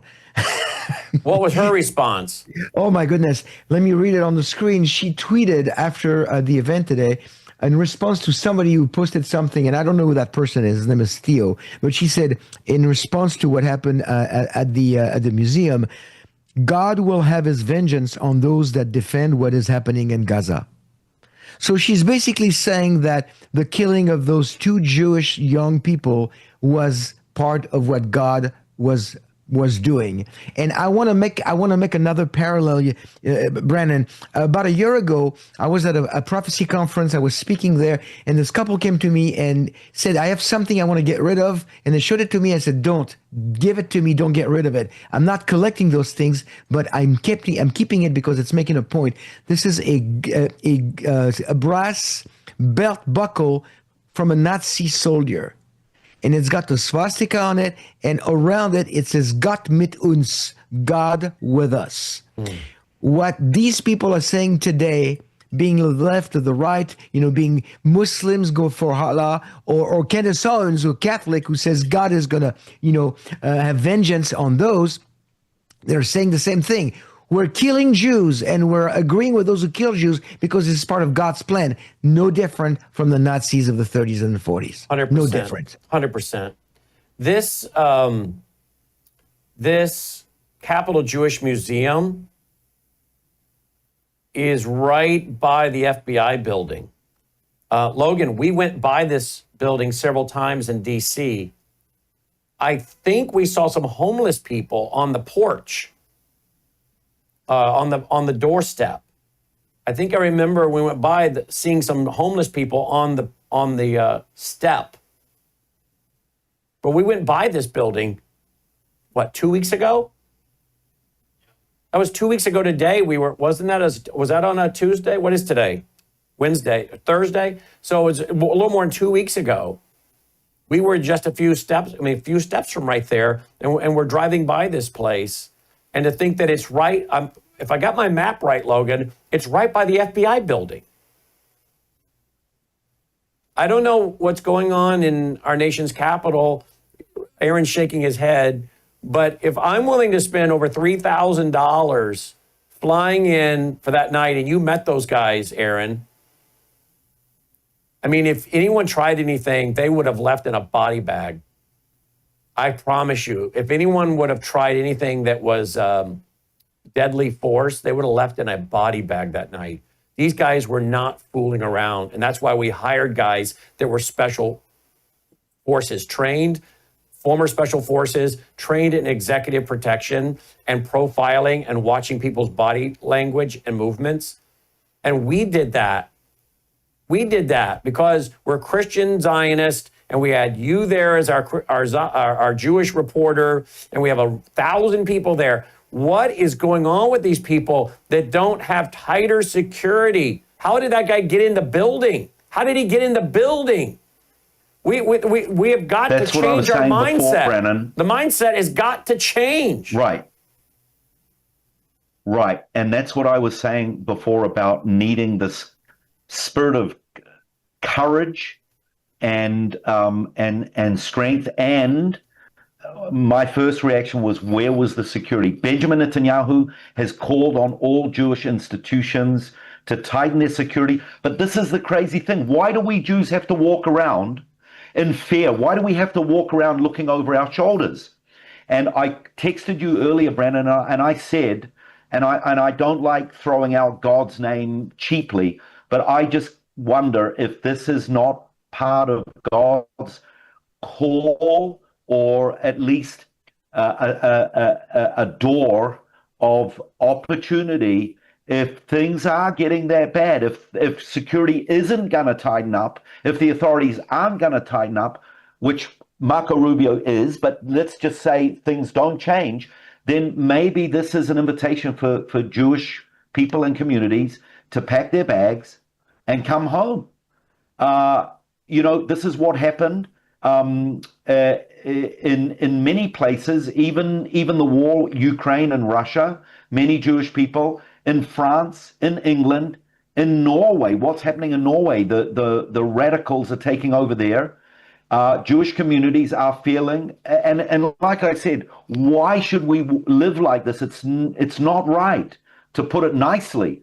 But if that's the case, if things aren't going to change, then Jewish communities need to make decisions. And maybe, as I keep saying, this could be part of God's plan to bring his people back home. What do you make of that, Olivier?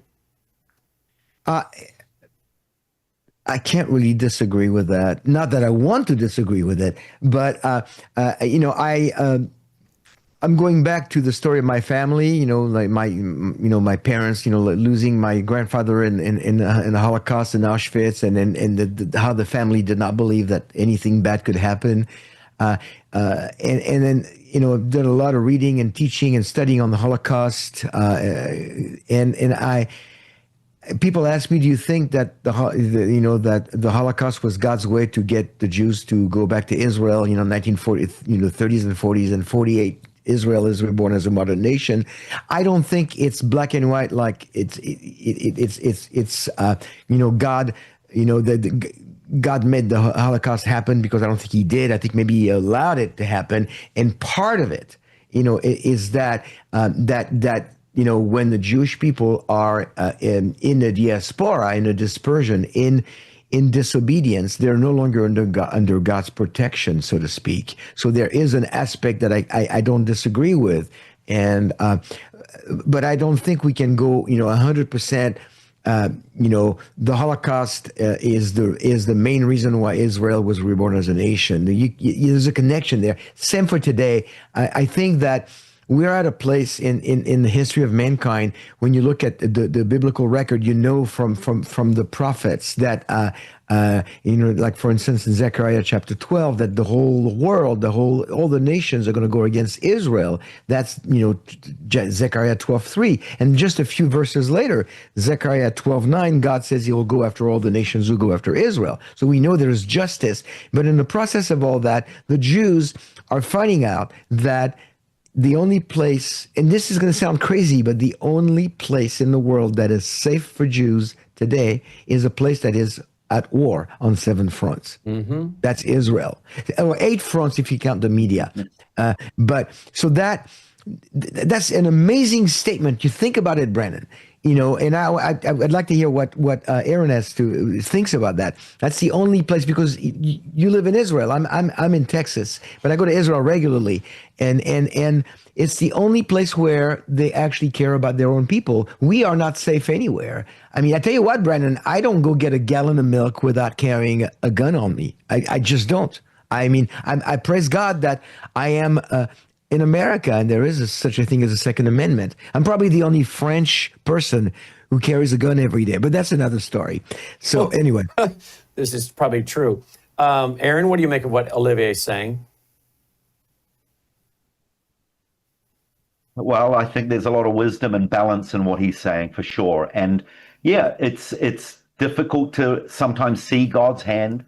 And when we look back at the Holocaust, when we look at what's happening today, but as far as what he's saying about Israel being, relatively the safest place for Jewish people, yeah, it's an irony, because we're under siege from 8 different fronts. Mm-hmm. For me, I am seeing, it's almost like when there was a famine in the days of Joseph, and the brothers were forced to come to Joseph. And it almost seems like, again, what happened with the Holocaust, that seemed that it was the only safe place for the Jewish people to come back home. The prophet Ezekiel says, I will bring you up from your graves and I will plant you back in your homeland. It just seems that, I